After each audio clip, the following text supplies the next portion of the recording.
বিসমিল্লাহির রহমানির রহিম। পরম করুণাময় ও অসীম দয়ালু আল্লাহর নামে শুরু। ومن أحسن قولا ممن دعا إلى الله وعمل صالحا وقال إنني من المسلمين।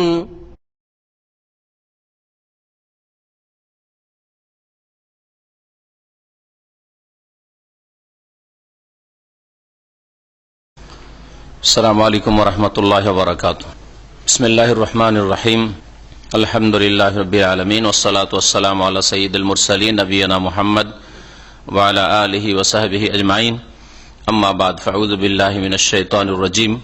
ওয়া ইস্তাজিলুনাকা বিল আযাব ওয়া লা ইউখলিফাল্লাহু ওয়া'দাহু ওয়া ইন্না ইয়াওমান 'ইনদা রাব্বিকা কাআলফি সানাতিন মিম্মা তা'উদ্দুন ওয়া কাআইয়্যিন মিন ক্বরিয়াতিন আমলাইতু লাহা ওয়া হিয়া যালিমাহ সুম্মা আখাযতুহা ওয়া ইলাইয়াল মাসির। সম্মানিত ভাতৃমণ্ডলী, আল্লাহ পাক রব্বুল আলামিনের যাবতীয় প্রশংসা যে আল্লাহ পাক রব্বুল আলামিন সমস্ত মখলুকাতকে সৃষ্টি করেছেন এবং সবকিছুর সকলের আল্লাহ পাক সময় আর সমস্ত দিক সুনির্ধারিত করেছেন। সে আল্লাহ পাকের যাবতীয় প্রশংসা যে আল্লাহ পাক রব্বুল আলামিন মানব জাতিকে হেদায়েতের জন্য মুহাম্মদ রাসূলুল্লাহ সাল্লাল্লাহু আলাইহি সাল্লামকে শেষ রাসূল করে প্রেরণ করেছেন। আম্বিয়া রসুলগণকে আল্লাহ পাক রব্বুল যখনই পাঠিয়েছেন কোন জাতির উদ্দেশ্যে, তখনই যেসব লোকেরা অবাধ্য হয়েছে তারা আল্লাহ পাকের আযাব সম্পর্কে তাড়াহুড়া করেছে, চ্যালেঞ্জ করেছে। আল্লাহ পাক রব্বুল আলামিন শাস্তি দেওয়ার মালিক, আল্লাহ পাক দয়া করার মালিক। কোন নবী রসুলের হাতে আযাব শাস্তি নিয়ে আসা আল্লাহ পাক রাখেননি। এই বিষয়টা কোরআনে কারীমের বহু আয়াতে আল্লাহ পাক বিভিন্ন ভাষায় বর্ণনা করেছেন। এই বিষয় থেকে আজকে তাফসীর শুরু হবে সূরাতুল হজের আয়াত নম্বর 47 থেকে। মহান আল্লাহ ইরশাদ করেছেন, ওয়ায়াস্তাজিলুনাকা বিল আযাব, হে নবী মুহাম্মদ সাল্লাল্লাহু আলাইহি সাল্লাম, তোমার কাছে এই কাফের মুশরিকরা, অবাধ্যরা আযাব সম্পর্কে তাড়াহুড়া করে, অর্থাৎ আযাব তারা ত্বরান্বিত করতে বলে, আযাব তারা তাড়াতাড়ি নিয়ে আসতে বলে যে হে মোহাম্মদ, আমরা তো তোমাকে মানি না, তুমি যা বলছো তা বিশ্বাসও করি না, তোমার কথা মানতে চাই না। তুমি বলছো যে আল্লাহর কথা না মানলে, তোমার কথা না মানলে আল্লাহ পাকের আযাব আসবে, আসমানি আযাব আসবে, কোথায় তোমার আযাব? এইরকম কথা নবী মুহাম্মদ সাল্লাল্লাহু আলাইহি সাল্লামকে আল্লাহ পাক সম্বোধন করে বলছেন, সান্ত্বনা দিচ্ছেন যে এটা কোনো নতুন কথা নাই, তোমার আগে আম্বিয়া রাসূলগণের সাথে তাই করা হয়েছে, তাদের সাথে এরকম চ্যালেঞ্জ করা হয়েছে। আল্লাহ পাকের আযাব কখন দেবেন, কিভাবে দেবেন, আর কার উপর আল্লাহ পাকের আযাব নেমে আসবে, এটা আল্লাহ পাকের কাজ, কোন নবী রাসূলের কাজ নয়। আর আল্লাহ পাক যদি বিলম্ব করেন, তার মানে এই নয় যে আল্লাহ পাক ছেড়ে দিয়েছেন। আল্লাহ পাক যদি অবসর দেন, সময় সুযোগ দেন, এটা হচ্ছে ছাড় দেওয়া, আল্লাহ পাকের ছেড়ে দেওয়া নাই। তাই আল্লাহ পাক বলছেন যে এরা আযাবকে ত্বরান্বিত করতে বলে তোমার কাছে এসে, ওয়ালা ইউখলিফাল্লাহু ওয়া'দাহ, আর জেনে রাখো যে কখনো আল্লাহ পাক তার ওয়াদা খেলাফি করবেন না। অর্থাৎ আল্লাহ পাকের যে ঘোষণা যে অবাধ্য জাতিকে আল্লাহ পাক আযাব দেন, শাস্তি দেন, ধ্বংস করেন, এই ওয়াদা খেলাফি আল্লাহ পাকের হবে না। বিলম্ব হওয়া মানে ওয়াদা খেলাফি নয়, বিলম্ব হওয়া মানে কথা মিথ্যা সাব্যস্ত হওয়া নয়। ওয়ালা ইউখলিফাল্লাহু ওয়া'দাহ, আর আল্লাহ পাক রব্বুল আলামিন যে বিলম্ব করছেন, এটা আল্লাহ পাকের কাছে বিলম্ব নয়, এটা মানুষের কাছে বিলম্ব লাগে।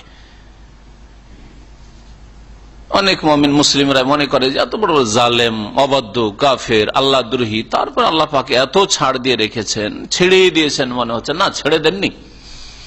এখানে যেমন মুমিন মুসলিমদেরকে শেখানো হয়েছে যে কখনো এই ধারণা রাখিও না যে আল্লাহ পাকের ওয়াদা খেলাফি হয়ে গেল, আল্লাহ পাক জালেমকে চিরকালের জন্য সুখ দিয়ে, চিরকাল দুনিয়াকে চিরকাল তোমরা মনে করে নিয়েছ। আর তোমাদের যে এই অল্প সময় দেওয়া হয়েছে, এটা কি মনে করছে অনেক সময়? আসলে এটা অনেক সময় নয়, এটা খুব বড় সময় নয়, বরং খুব অল্প সময় মানুষকে দেওয়া হয়েছে। মানুষের কাছে দিন হয় 12-24 ঘন্টা, 24 ঘন্টাতে দিন রাত পার হয়ে যায়, তাই না? আল্লাহ পাক রব্বুল আলমীর কাছে এমনটা হয় না। আল্লাহ পাকের দিন এই 24 ঘন্টার দিন না। তাই আল্লাহ পাক বলছেন ওয়াইন্না ইয়াওমান ইনদা রাব্বিকা কাআলফি সানাহ মিম্মা তাউদ্দুন, আর নিঃসন্দেহে একটা দিন ইনদা রাব্বিকা, তোমার প্রতিপালকের নিকট, আল্লাহ পাকের নিকট, মানে আল্লাহ পাকের হিসাবে, আল্লাহ পাকের হিসাবে আল্লাহ পাকের কাছে একটা দিন কাআলফি সানাতিন মিম্মা তাউদ্দুন, তোমাদের গণনায় 1000 বছরের সমান। আল্লাহর একটা দিন আর তোমাদের গণনায় সেটা 1000 বছর। 1000 বছরে কত দিন হইতে পারে চিন্তা করেন। এক বছরে 360 বা 65। তো চিন্তা করুন যে মানুষকে যে আয়ু দেওয়া হয়েছে সেটা কত সীমিত, চিন্তা করুন। তাহলে আল্লাহ পাক রব্বুল আলমিনের কাছে একটা দিন আমাদের হিসাবে কত? 1000 বছর। এখান থেকে আল্লাহ পাক কি বুঝাতে চেয়েছেন? এই আয়াতের তাফসিরে একাধিক তাফসিরকারদের মতামত রয়েছে। প্রথম মত শোনেন। প্রথম মত হচ্ছে যে এই আয়াতের তাফসির হচ্ছে যে আল্লাহ পাকের হিসাবে একটা দিন, এটা মানুষের গণনায় 1000 বছর। আযাব দেওয়ার ক্ষেত্রে বা ছাড় দেওয়ার ক্ষেত্রে, আখিরাত সম্পর্কে বলা হয়নি। দুনিয়ার ক্ষেত্রে যে মানব জাতিকে আল্লাহ পাক ছাড় দিয়ে রেখেছেন, সময় সুযোগ দিয়ে রেখেছেন, অবকাশ দিয়ে রেখেছেন, জালেমকে, কাফেরকে, নাস্তিককে, আল্লাহদ্রোহীকে, বেদিনকে, অশ্লীলতার জীবন যাপনকারীদেরকে আল্লাহ পাক যে ছেড়ে দিয়ে রেখেছেন অবাধ, মনে হচ্ছে স্বাধীনতায়। আল্লাহ পাক দীর্ঘ সময় ছেড়ে রাখেননি। আল্লাহ পাক রব্বুল আলামিন যদি 1000 বছরও কোন জাতিকে সময় দেন, তাই 1000 বছরে তাদের কত প্রজন্ম চলে গেছে বাপদাদারা। হ্যাঁ, কত প্রজন্ম আপনার খুব ভোগ বিলাস করলো, অথচ পাপে ডুবে থাকলেন 1000 বছর। হ্যাঁ, চিন্তা করেন 1000 বছরে একটা রাসূলুল্লাহ সাল্লাল্লাহু আলাইহি ওয়াসাল্লাম মের জামানা 1400 বছর হলো, 1400 বছর। তাহলে এখন আল্লাহ পাকের হিসাবে 1.5 দিনও পার হয়নি। হ্যাঁ, 1.5 দিনও পার হয়নি আল্লাহ পাক রব্বুল কাছে। তো কোন জাতিকে যদি আল্লাহ পাক উত্থান দান করেন 1000 বছরের জন্য, তো আল্লাহ একটা দিন ছাড়লেন, একটা দিন আল্লাহ ছেড়েছেন। 500 বছর খুব দাপট চালিয়েছে আর খুব জুলুম অত্যাচার করেছে, তা আল্লাহ পাক রব্বুল কতদিন ছাড় দিয়েছেন? আধা দিন, 12 ঘন্টা আল্লাহ পাক সুযোগ দিয়েছেন। ওরকমই আসেন যদি 250 বছর দেন, তাহলে কয় ঘন্টা আল্লাহ ছাড় দিয়েছেন? 6 ঘন্টা ছাড় দিয়েছেন। 250 বছর, 100 বছর যদি হয়, তাহলে আল্লাহ পাকের হিসাবে আল্লাহ পাক মাত্র 3 ঘন্টার ছাড় দিয়েছেন। তাহলে আল্লাহ পাকের কাছে 1 ঘন্টা সমান কত হবে আমাদের? 1 ঘন্টা সমান। তাহলে একটা ঘন্টা আল্লাহ পাকের হিসাবে 1 ঘন্টা ছাড় দিলে কত বছর পেলেন? 40 বছর পেলেন। আপনার ভোগবিলাসের জীবন আর পাপের জীবন, মনে করছে সারা জীবন 40 বছর কেটে গেছে দাপটে, জুলম অত্যাচারে, শিরক কুফরিতে, অবাধ্যতায়, হ্যাঁ, অন্যায় অশ্লীলতায়। আল্লাহ পাক কতক্ষণ ছাড় দিয়েছেন? মাত্র 1 ঘন্টা ছাড় দিয়েছেন। দেখলেন, এটা হিসাব। এটা একটা তাফসীর যে আল্লাহ পাক যদি এরকম ছেড়েই দেন যে কিছু দিন ধরে 40 বছর, তো আল্লাহ পাক 1 ঘন্টা ছাড় দিয়েছেন। তাহলে চিন্তা করুন, যারা 5 বছর 10 বছরের জন্য গদিতে আসলো আর নেতৃত্ব পেল, অথবা ধন সম্পদ পেল আর খুব জুলুম অত্যাচার করলো, চুরি ডাকাতি করলো আর খুব সন্ত্রাস ছড়ালো, তাহলে কতদিন সময় পেয়েছে? 5 বছর 10 বছর। হ্যাঁ, আল্লাহ কয়েক মিনিট আল্লাহ পাক রব্বুল আলামিন হিসাবে চিন্তা করুন। তাহলে আল্লাহ পাকের ওয়াদা খেলাফি হয় না, আল্লাহ পাক সময় সুযোগ দেন, আল্লাহ ছেড়ে দেন না, এই কথাই এখানে বর্ণনা করা হয়েছে। আর একটি তাফসীর, দ্বিতীয় তাফসীর শুনেন। ওয়াইন্না ইয়াওমান ইনদা রাব্বিক, আর শুনে রাখো একটা দিন আল্লাহ পাক রব্বুল আলামিনের কুদরতে, হিসাবে বললাম না, এখন কুদরতে বললাম। আল্লাহ পাকের ক্ষমতায় একটা দিন কালফে সানাতিন মিম্মা তাউদ্দুন, তোমাদের 1000 বছরের মতো। তোমাদের গণনায় যে 1000 বছর গণ, সেটা হচ্ছে আল্লাহ পাকের কুদরতে কেমন? একটা দিনের মতো। অর্থাৎ কোন জাতিকে আল্লাহ পাক 1000 বছর ছেড়ে দিয়েছেন, তার মানে এই কথা ভাবিও না যে আল্লাহর ক্ষমতার বাইরে চলে গেছে। যেমন কোন সরকার যদি একটা খুনের আসামিকে, এটা সন্ত্রাসীকে যদি 10-20 বছর ধরে ছেড়ে দেয়, তো দেশের লোক বলে সরকার কি করছে রে, এত বড় বড় অপরাধীকে কোনো শাস্তি দিচ্ছে না, তাই না? আচ্ছা, তারপরে অনেক সময় শাস্তি দিতে চাইলো 5-10 বছর পর হাত ছাড়া হয়ে গেছে, আর ও আসামি ধরতে পারছে না। হইতে পারে না, পারে না? অথবা এইরকম হয় অনেক সময় আসামি অপরাধ করার পর 2-4-5 বছর, 10 বছর, 20 বছর কেটে গেলে ওই আসামিকে আর অপরাধী মনে করা হয় না। ওই আসামিকে যারা শাস্তি দেয় তাদেরকে অপরাধী মনে করা হয়। এটা মানুষের স্বভাব, জানেন কিনা? আমাদের এক প্রফেসর মদিনা ইউনিভার্সিটির হাদিস বিভাগের বলছিলেন যে ভারত, বাংলাদেশ, পাকিস্তানে খুনি 10 বছরের পরে কি হয়ে যায়? সে নিষ্পাপ হয়ে যায়। 10 বছর পরে খুনিকে যদি 10 বছরের সাজা, জেল শোনানো হয়, তো দুনিয়ার লোক আহা করে, দেশবাসী, গ্রামবাসী, লোকটাকে 10 বছর জেল হয়ে গেল, হাইরে 10 বছর জেল হয়ে গেল, যেন কত বড় শাস্তি দিয়ে দিচ্ছে। আর একটা লোকের প্রাণ নাশ করেছে, খুন করেছে, কোন ভুলে গেছে 10 বছর আগের ঘটনা, ভুলে গেছে। এখন যে 5 বছর 10 বছর সাজা শাস্তি হয়ে গেল জেলের, তাও আল্লাহর শাস্তি নয়, মানুষের তৈরি করা শাস্তি, তাতে আহা করা শুরু করে লোকেরা। তাহলে যেই লোকটা জালেম ছিল 10 বছর আগে, আজকে মানুষ কত পাপের সমাজে ডুবে আছে, অনইসলামিক সমাজ, ওই লোকটাকে আজকে কি মনে করা হচ্ছে? মজলুম মনে করা হচ্ছে। আরে জুলুম হয়ে গেল, 10 বছরের জেল হয়ে গেল, ঠিক না? এটা মানব রচিত বিধানের কুফসল। আর আল্লাহ প্রদত্ত বিধানের খুন করেছে 1 থেকে 2 মাসের মধ্যে, খুব বেশি হলে, আর নাহলে তার আগেই খুনের বদলে খুন। কুতিবা আলাইকুমুল কিসাস, কিসাসের বাস্তবায়ন হয়ে গেল। 1 মাস, 2 মাস, 6 মাস ধরে সবাই কিন্তু গরম হয়ে আছে সমাজ, যেই লোককে খুন করেছে, খুনের বদল খুন করা আছে বলে আলহামদুলিল্লাহ, ঠিক হয়েছে বলবে না?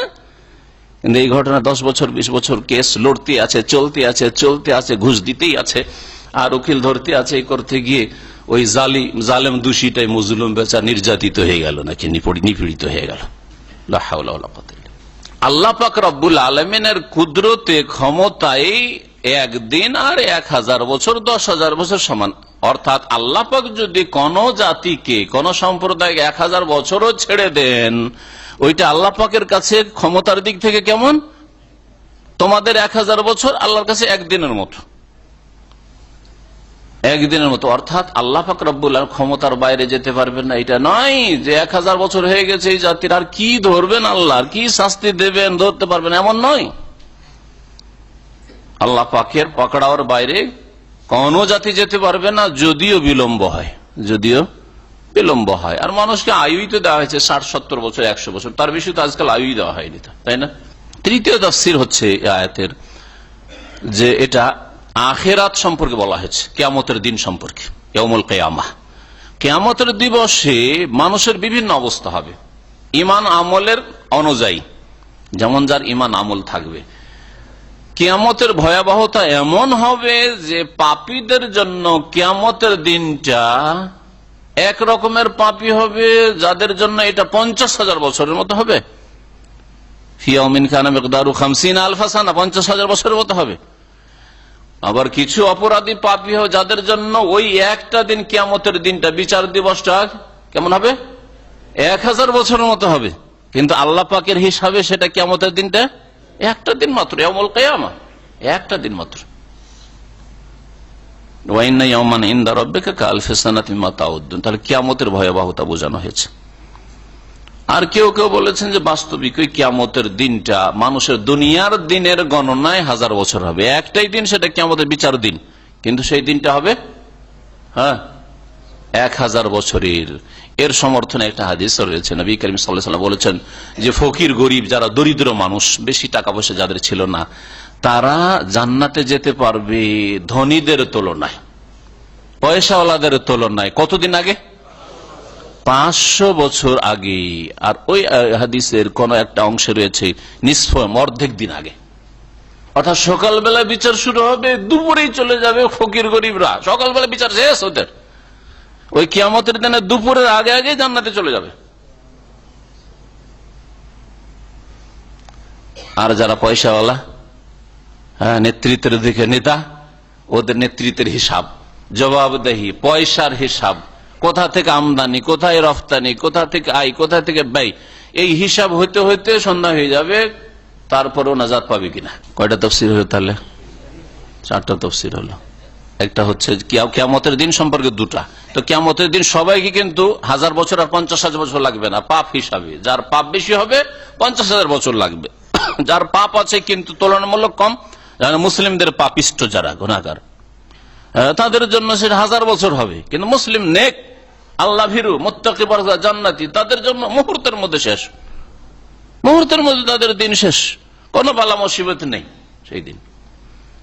ফালা খাউফুন আলাইহিম ওয়ালা হুম ইয়াহজানুন, না কোনো ভয় না কোনো দুশ্চিন্তা। আল্লাযীনা আমানু ওয়া কানু ইয়াত্তাকুন, যারা মুমিন, সত্যিকার শিরক মুক্ত মুমিন, আর ইয়াত্তাকুন, আল্লাহ ভীরু, পাপ মুক্ত মুমিন, পাপ থেকে, গুনাহ থেকে বেঁচে থেকেছে। আল্লাহ পাক তারপরে বলছেন ওয়া কাইয়্যিম মিন কারিয়াহ, বহু জনপদ ছিল, বহু দেশ, বহু সমাজ ছিল। আমলাইতু লাহা, কারিয়া মানে গ্রাম, শহর, জনপদ মানে জনপদের অধিবাসী, বহু জনপদের অধিবাসীরা ছিল। আমলাইতু লাহা, যেই জনপদের অধিবাসীদেরকে, যেই দেশের, যেই শহরের অধিবাসীদেরকে আমি সময় সুযোগ দিয়েছিলাম, ছাড় দিয়েছিলাম। এমলা বা এমহাল মানে হচ্ছে ছাড় দেওয়া, সময় সুযোগ দেওয়া। এখানে আমলাইতু আল্লাহ বলেছেন, আর কোন জায়গায় মাহাল বলা হয়েছে। ফামা হেলিল কাফিরিন, হে নবী তুমি সময় সুযোগ দাও, ছেড়ে দাও, ছাড় দাও, ছাড় দাও। ফামা হিল কাফির, আমি হিল্লুমুর ওয়াইদা, কিছুদিনের জন্য। তো আল্লাহ পাক সময় সুযোগ দেন, ছাড় দেন, ছেড়ে দেন না। আমলাই তো আল্লাহ বলছেন, কোন জায়গায় আল্লাহ বলেন যে আমল তো ছেড়েই দিলাম তাদেরকে, ধরবই না আর কখন, এমন না। সুম্মা আখাযতুহা, কখন আল্লাহ পাক রব্বুল আলামিন ছাড় দেন, ওয়াহিয়া জালেমা, অথচ জুলম করছে, অথচ জুলমে লিপ্ত রয়েছে, শিরকে লিপ্ত রয়েছে, আল্লাহর হকের ক্ষেত্রে জুলম করলো, বিদআতে লিপ্ত রয়েছে, রাসূলের হকের ক্ষেত্রে জুলম করলো। তারপর আল্লাহ পাক ছাড় দেন, সময় সুযোগ দেন। বেনামাজি আল্লাহর হক নষ্ট করলো, ফরজ ওয়াজিব ছাড়ো, আল্লাহ পাকের হক নষ্ট করলো, মানুষের হক নষ্ট করলো, বেঈমানি, আত্মসাৎ করলো, খেয়ানত করলো। ওয়াহিয়া জালেমা, ওই জনপদের লোকেরা জালেম হওয়া সত্ত্বেও, মানে পাপিষ্ট হওয়া সত্ত্বেও তাদেরকে আমি কি করি, সময় সুযোগ দিই। সুম্মা আখাযতুহা, কিন্তু চিরকালের জন্য ছেড়ে দিই না, অতঃপর আমি তাদেরকে পকড়াও করি, তাদেরকে পকড়াও করি। আল্লাহ পাক রব্বুল পকড়াও করেন। আর আল্লাহ পাক রব্বুল আলামিন কেন পকড়াও করবেন না? কারণ তার কাছে তো ফিরে যেতে হবে, যাবে কোথায়? তাই বলছেন ওয়া ইলাইয়াল মাসির, আমার কাছেই প্রত্যাবর্তন স্থল, আমার কাছে ফিরে আসতে হবে। কাইফা তাকফুরুনা বিল্লাহ, আল্লাহ বলছেন কেমন করে আল্লাহকে অস্বীকার করো, আল্লাহর সাথে কুফরি করো, হ্যাঁ, আল্লাহর অবাধ্য হও। কুনতুম আমওয়াতান ফাআহইয়াকুম সুম্মা ইউমীতুকুম সুম্মা ইহয়িকুম সুম্মা ইলাইহি তুরজাউন, তারপরে তার কাছে ফিরে আসতে হবে। কত স্তর পার হয়ে আসলে কিছুই ছিল না। কুনতুম আমওয়াতান, তোমরা মৃত মানে নিশ্চিহ্ন ছিলে, কিছু ছিল না, জিরো। আর তারপরে হলে হিরো। ফাআহইয়াকুম, আল্লাহ পাক হায়াত দান করে, দুনিয়া দান করে, তখন জিরো থেকে হিরো হয়ে গেলে। তারপরে সুম্মা ইউমীতুকুম, আবার জিরোতে নামিয়ে দেবেন আল্লাহ পাক রব্বুল আলামিন। সুম্মা ইহয়িকুম, তারপর আল্লাহ পাক রব্বুল আলামিন আবার কবর থেকে জীবিত করে উঠাবেন। হ্যাঁ, এখানে কে হিরো? ওখানে ইমান আমল যাদের রয়েছে, সৎকর্মশীল, তারাই সেখানে হিরো হইতে পারবে। সুম্মা ইলাইহি তুরজাউন, তার কাছে ফিরে আসতে হবে কবর থেকে উঠে। সুতরাং সেই জীবন সম্পর্কে, আখিরাত সম্পর্কে চিন্তাশীল হইতে হবে। আল্লাহ পাক আমাদের জন্য তার তৌফিক দান করেন, সেই রকম ইমান আকীদা আমাদের দান করেন। মহান আল্লাহ তারপর ইরশাদ করে, কুল হে নবী বলো, ইয়া আইয়ুহান নাস, যখন নবী করিম সাল্লাল্লাহু আলাইহি ওয়াসাল্লামের কাছে লোকেরা, কাফেররা আযাবের জন্য জলদিবাজি করত, তাড়াহুড়া করত, চ্যালেঞ্জ করত, আল্লাহ পাক নবী সাল্লাল্লাহু আলাইহি ওয়াসাল্লামকে বললেন যে তুমি মানুষকে জানিয়ে দাও যে আমার যেটা ডিউটি আমি করি, আল্লাহ পাকের কাজ আল্লাহ পাক করবেন। কুল হে নবী বলে দাও মানুষকে, আইয়ুহান নাস, হে মানব সকল, ইন্নামা আনা লাকুম নাযীরুম মুবিন, নিঃসন্দেহে আমি হচ্ছি একমাত্র একজন স্পষ্ট সতর্ককারী, স্পষ্ট রূপে সতর্ককারী। আমি শুধু সতর্ক সাবধান করার জন্য এসেছি, মন্দ পথ থেকে, জাহান্নামের রাস্তা থেকে, আল্লাহ পাকের আযাব গজব দুনিয়া আখিরাতে কোন রাস্তায় রয়েছে, এই রাস্তা থেকে সতর্ক করার জন্য। ওই রাস্তা বাদ দাও, সোজা রাস্তায় আসো, যাতে দুনিয়া আখিরাতে শান্তি পাও। এটা হচ্ছে আমার মিশন, আমার কাজ। ফাল্লাযীনা আমানু ওয়া আমিলুস সালিহাত, আর নবী করিম সাল্লাল্লাহু আলাইহি সাল্লামের নযীর ও মুবিন হয়ে সুস্পষ্ট সতর্ককারী হয়ে আসার পরে মানুষ দুই ভাগে বিভক্ত হয়েছে, যেমন আম্বিয়া রসুলগণের জামানায় যুগে যুগে হয়েছে, সৎ আর অসৎ, মুমিন আর কাফের।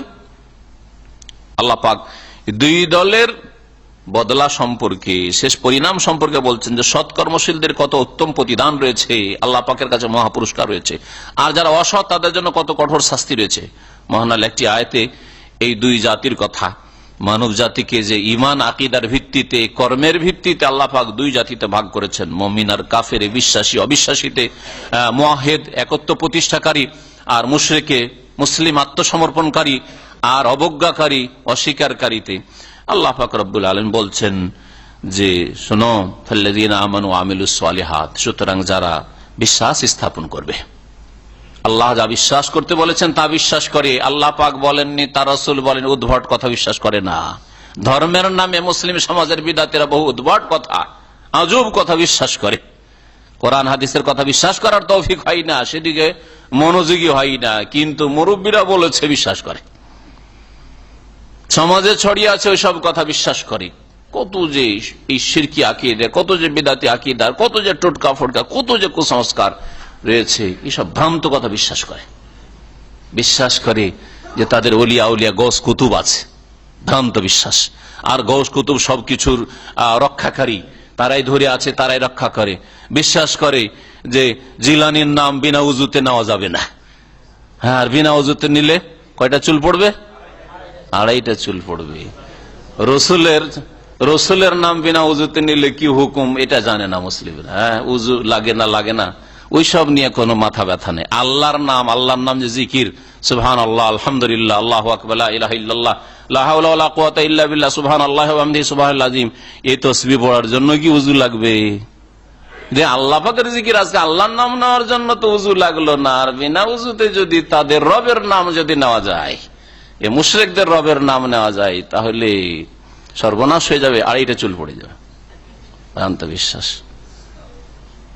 সূর্যগ্রহণ লাগলে, চন্দ্রগ্রহণ লাগলে কি করতে হবে মহিলাদেরকে? পেটে বাচ্চা থাকলে কি করতে হবে? কোন কিছু তরিতরকারি কাটা যাবে কিনা? আউযুবিল্লাহ।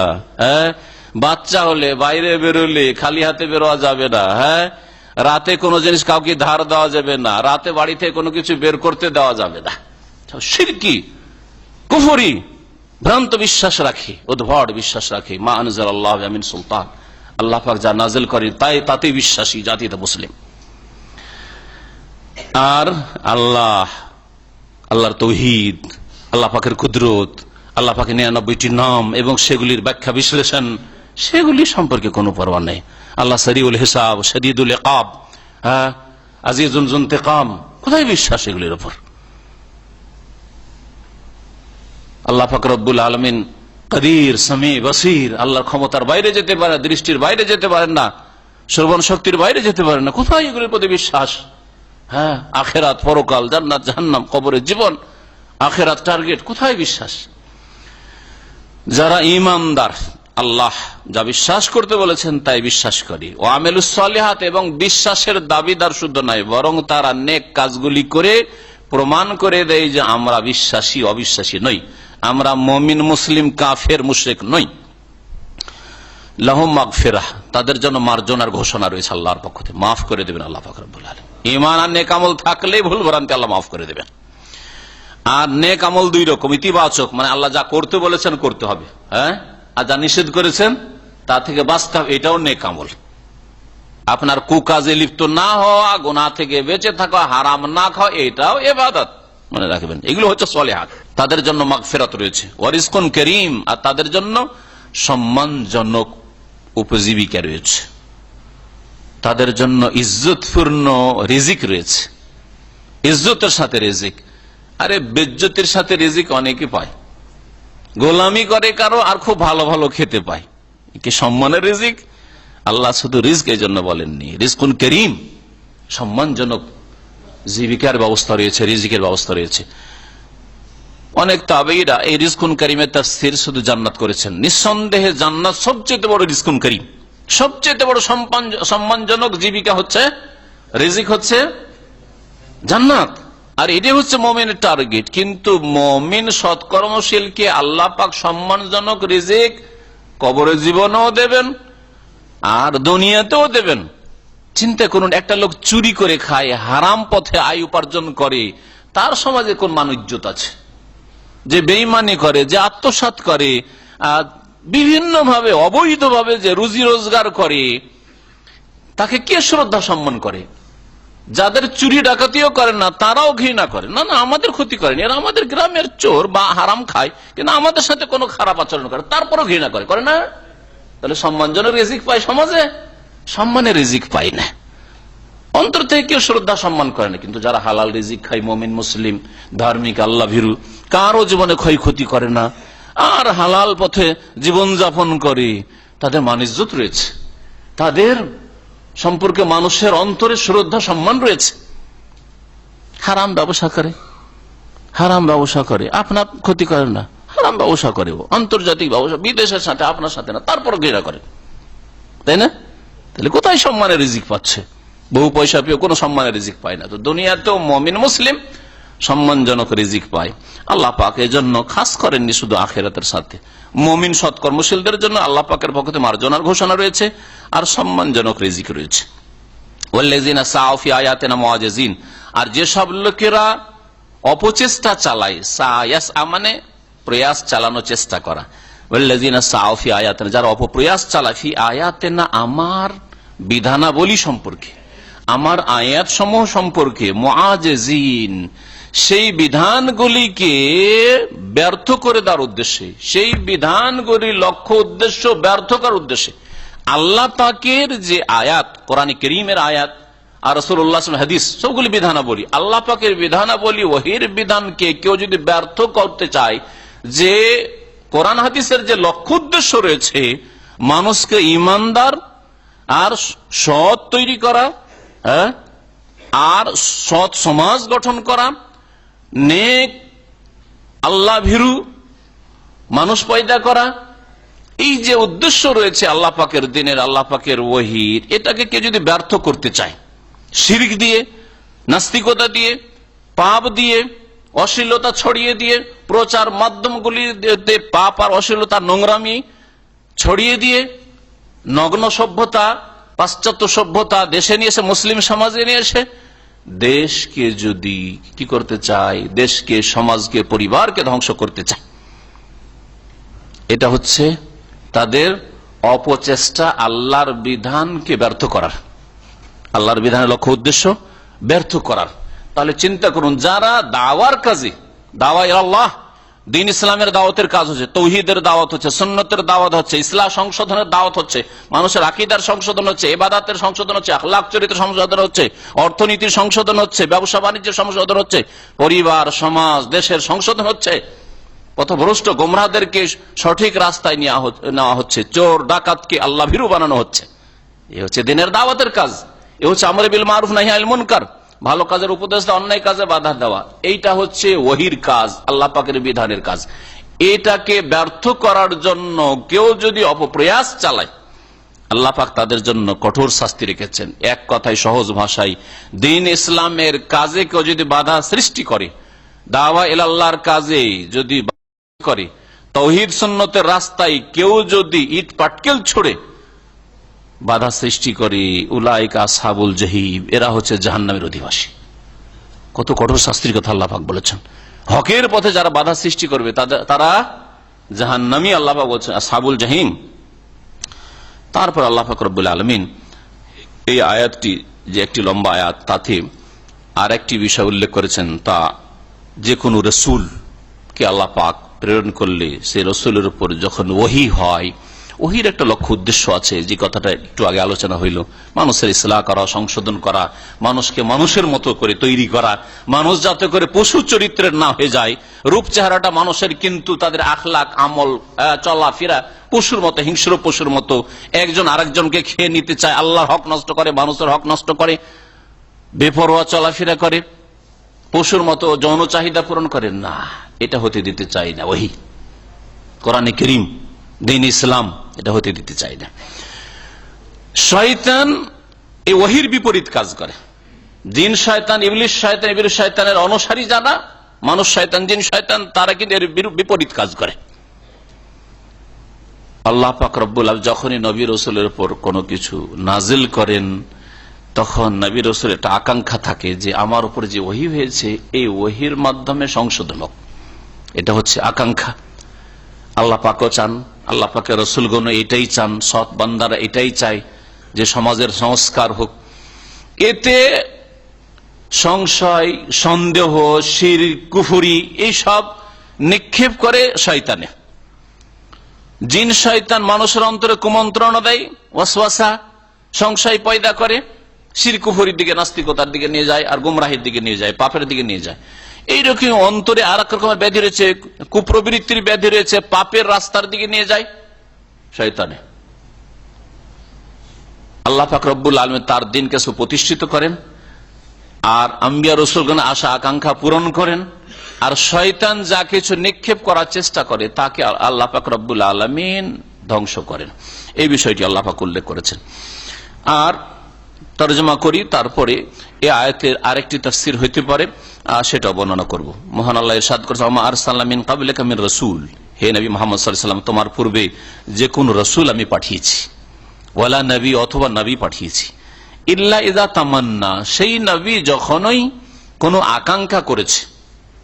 তামান্না মানে হচ্ছে আকাঙ্ক্ষা করা, আর এই তামান্না থেকে উমনিয়া, তারপরে অংশটুকু আলকা শাইতানু ফি উমনিয়াতিহি, তখন শয়তান নিক্ষেপ করে তার আশা আকাঙ্ক্ষায়। নবী রাসূলের যে আশা আকাঙ্ক্ষা ছিল যে মানুষের সংশয় দূর হোক, শিরক দূর হোক, কুফরি দূর হোক, পাপ দূর হোক মানুষ সমাজ থেকে, এই যে আশা আকাঙ্ক্ষা, মানুষ সত্যের সন্ধান করুক এবং সত্য পথে প্রতিষ্ঠিত হোক, এতে শয়তান নিক্ষেপ করে তার পক্ষ থেকে যে বাতিল জিনিস, সংশয়, সন্দেহ ইত্যাদি, আর পাপের কুমন্ত্রণা, ওয়াসওয়াসা এসব নিক্ষেপ করে। তাহলে ওমনিয়া বা তামান্না মানে আশা আকাঙ্ক্ষা করে, একটি তাফসীর। আর একটি তাফসীর পরে বলো, ফায়ানসাখুল্লাহু মা ইউলকিশ শাইতান, তখন আল্লাহ পাক রব্বুল আলামিন রহিত করে দেন, নষ্ট করে দেন, রহিত করে দেন। নাসাখ ইয়ানসাখ মানে রহিত করে দেওয়া। মা ইউলকিশ শাইতান, যা শয়তান নিক্ষেপ করে, যা শয়তান নিক্ষেপ করে তাকে আল্লাহ পাক রব্বুল আলামিন রহিত করে দেন। সুম্মা ইউহকিমুল্লাহু আয়াতিহি, অতঃপর আল্লাহ পাক তার আয়াত সমূহকে সুপ্রতিষ্ঠিত করেন। আল্লাহ পাকের যে বিধান রয়েছে সেই বিধানের বাস্তবায়ন করতে চান আল্লাহ পাক, সেই বিধানকে আল্লাহ পাক শক্তিশালী করতে চান, সেই বিধান অনুসারীদেরকে আল্লাহ পাক শক্তিশালী করতে চান, আল্লাহ পাক তাকে সুপ্রতিষ্ঠিত করেন মুমিনদেরকে, আর আম্বিয়া রাসূলকে আল্লাহ পাক শক্তিশালী করেন। যেমন মক্কার জীবনে রাসূলুল্লাহ সাল্লাল্লাহু আলাইহি ওয়াসাল্লাম কত দুর্বল ছিলেন প্রথম যুগে, চিন্তা করুন। প্রকাশ্যে দাওয়াত দেওয়া যাচ্ছে না, প্রকাশ্যে নামাজ পড়া যাচ্ছে না, প্রকাশ্যে আল্লাহর দিকে ডাকা যাচ্ছে না, কিন্তু সেখান থেকে হিজরত করার পরে কিভাবে এই কয়েক বছরের মধ্যে এমন একটা বিপ্লব আসলো, পরিবর্তন আসলো, যা মানুষ কল্পনা করতে পারে। যে 23 বছরের জীবনের 13 বছর তো মক্কাতেই কেটে গেল, হ্যাঁ, দুর্বল অবস্থায়। মাত্র 10 বছরের মধ্যে, 10 বছর মানে 8 বছর, মক্কা বিজয় হইতে মাত্র 8 বছরের মধ্যে এত বড় বিশাল বিপ্লব। কোথায় যে কাফেরদের দাপট কোথায় গেল, নিশ্চিহ্ন হয়ে গেল। আর মক্কায় কোনো কাফের খুঁজে পাওয়া যাচ্ছে? আবু লাহাব আর আবু জাহালের বংশধর খুঁজে পাওয়া যাচ্ছে, তাদের ভক্তরা আছে। আল্লাহ পাক ওইভাবে দিনের বিধি বিধানকে সুপ্রতিষ্ঠিত করেন। আল্লাহু আলিমুন হাকিম, আল্লাহ পাক সর্বজ্ঞ, সবকিছু জানেন এবং তিনি প্রজ্ঞাবান। আর দ্বিতীয় তাফসীর হচ্ছে উমনিয়া মানে হচ্ছে তেলাওয়াহ। অনেক তাফসীরকাররা তাবেঈনদের জামানা থেকে তাফসীর করেছেন যে উমনিয়া মানে হচ্ছে তেলাওয়াত। তাহলে কি হবে এই তাফসীর যে আল্লাহ পাক যখনই কোন নবী রাসূল পাঠান তখন নবী রাসূল কি ইল্লা ইযা তামান্না তেলাওয়াত করেন। নবী রাসূলগণের উপর যা নাযিল হয় তা পাঠ করে শোনা, আবৃত্তি করে শোনান। তাওরাত নাযিল হল, মুসা আলাইহিস সালাম তেলাওয়াত করে পাঠ করে শুনিয়েছেন, জবুর দাউদ আলাইহিস সালাম পাঠ করে শুনিয়েছেন, ইনজিল ঈসা আলাইহিস সালাম পাঠ করে শুনে, মুহাম্মদ রাসূলুল্লাহ সাল্লাল্লাহু আলাইহি সাল্লাম কোরআনে কারীম তেলাওয়াত করে। ইল্লা ইযা তামান্না, নবী রাসূল তেলাওয়াত করেন। আলকা শাইতানু ফি উমনিয়াতিহি, নবী রাসূলের তেলাওয়াতের উদ্দেশ্য কি? মানুষকে কোরআন শোনার উদ্দেশ্য কি? আল্লাহর দ্বীনের দিকে দাওয়াত দেওয়া, তাওহীদের দিকে দাওয়াত দেওয়া, জান্নাতের পথে আহ্বান করা। সৎ লোক গড়ে উঠুক, অসৎ লোকের সংখ্যা কমুক, এটি হচ্ছে উদ্দেশ্য। আলকা শাইতানু ফি উমনিয়াতি, শয়তান তখন এই তিলাওয়াতে যে নবী রাসূল তেলাওয়াত করেন তাতে কিছু নিক্ষেপ করতে চায়। শয়তান, জিন শয়তান কিছু নিক্ষেপ করতে চায়। এ কি নিক্ষেপ করতে চায় এটা বুঝতে গিয়ে কেউ কেউ কিছু জাল জয়ীফের আশ্রয় নিয়েছে, আর সেখানে একটা জাল কিস্সা রয়েছে, মিথ্যা ঘটনা। সহিটা আগে বর্ণনা করি, তারপরে জালটা বলবো সতর্ক করার জন্য, সেটা বর্ণনা করার জন্য না, আর সেটা আপনারা বিশ্বাস করবেন সেজন্য না। যখন রাসূলুল্লাহ সাল্লাল্লাহু আলাইহি সাল্লাম তেলাওয়াত করছিলেন, সেই তেলাওয়াতে সূরা নাজমের তেলাওয়াত ছিল। আফারাআইতুমুল লাতা ওয়াল উজ্জা ওয়া মানাতা সালিসাতাল উখরা আলাকুমুজ যাকারু ওয়া লাহুল উনসা, লাত উজ্জা মানাতের কথা এসেছিল। এই লাত উজ্জা মানাতের কথা আসতেই, সহিহ রিওয়ায়াত আসতেই কাফেররা খুব খুশি হলো, আরে এতদিন তো মুহাম্মদ সাল্লাল্লাহু আলাইহি ওয়াসাল্লাম আমাদের দেবদেবীর বিরোধিতা করতো, আর আমাদের দেবদেবীর নাম কোরআনে তেলাওয়াত হচ্ছে, পাঠ হচ্ছে। রাসূলুল্লাহ সাল্লাল্লাহু আলাইহি ওয়াসাল্লাম সূরা নাজমে একটা সিজদা আছে, সিজদায় তেলাওয়াত, সিজদায় পড়েছেন, আর সমস্ত কাফের খুশিতে সিজদায় পড়ে গেছে, আবেগে সব সিজদায় পড়ে গেছে। একটা কাফের বলছে, আরে মুহাম্মদের সাথে সিজদা করে দেবো, যদি আমাদের দেবদেবীর নাম নিয়েছি, কিন্তু না না না, মুহাম্মদের সিজদা করবো না, করবো না। সবাই যে সিজদা করছে, একটু ধুলি উঠে কপালে ঠেকাই নিল। এই কাফের এত বড় তাগুত ছিল। তো যাই হোক, এই ঘটনা গুজব হিসাবে রটে যায়, এমন ভাবে রটে যায় যে হাবাসা আবেশিনিয়া সাহাবীরা জুলম অত্যাচার থেকে রক্ষার জন্য রাসূলুল্লাহ সাল্লাল্লাহু আলাইহি ওয়াসাল্লাম হুকুমে যায় হিজরত করেছিলেন, ওরা ভুল খবর পেয়েছে।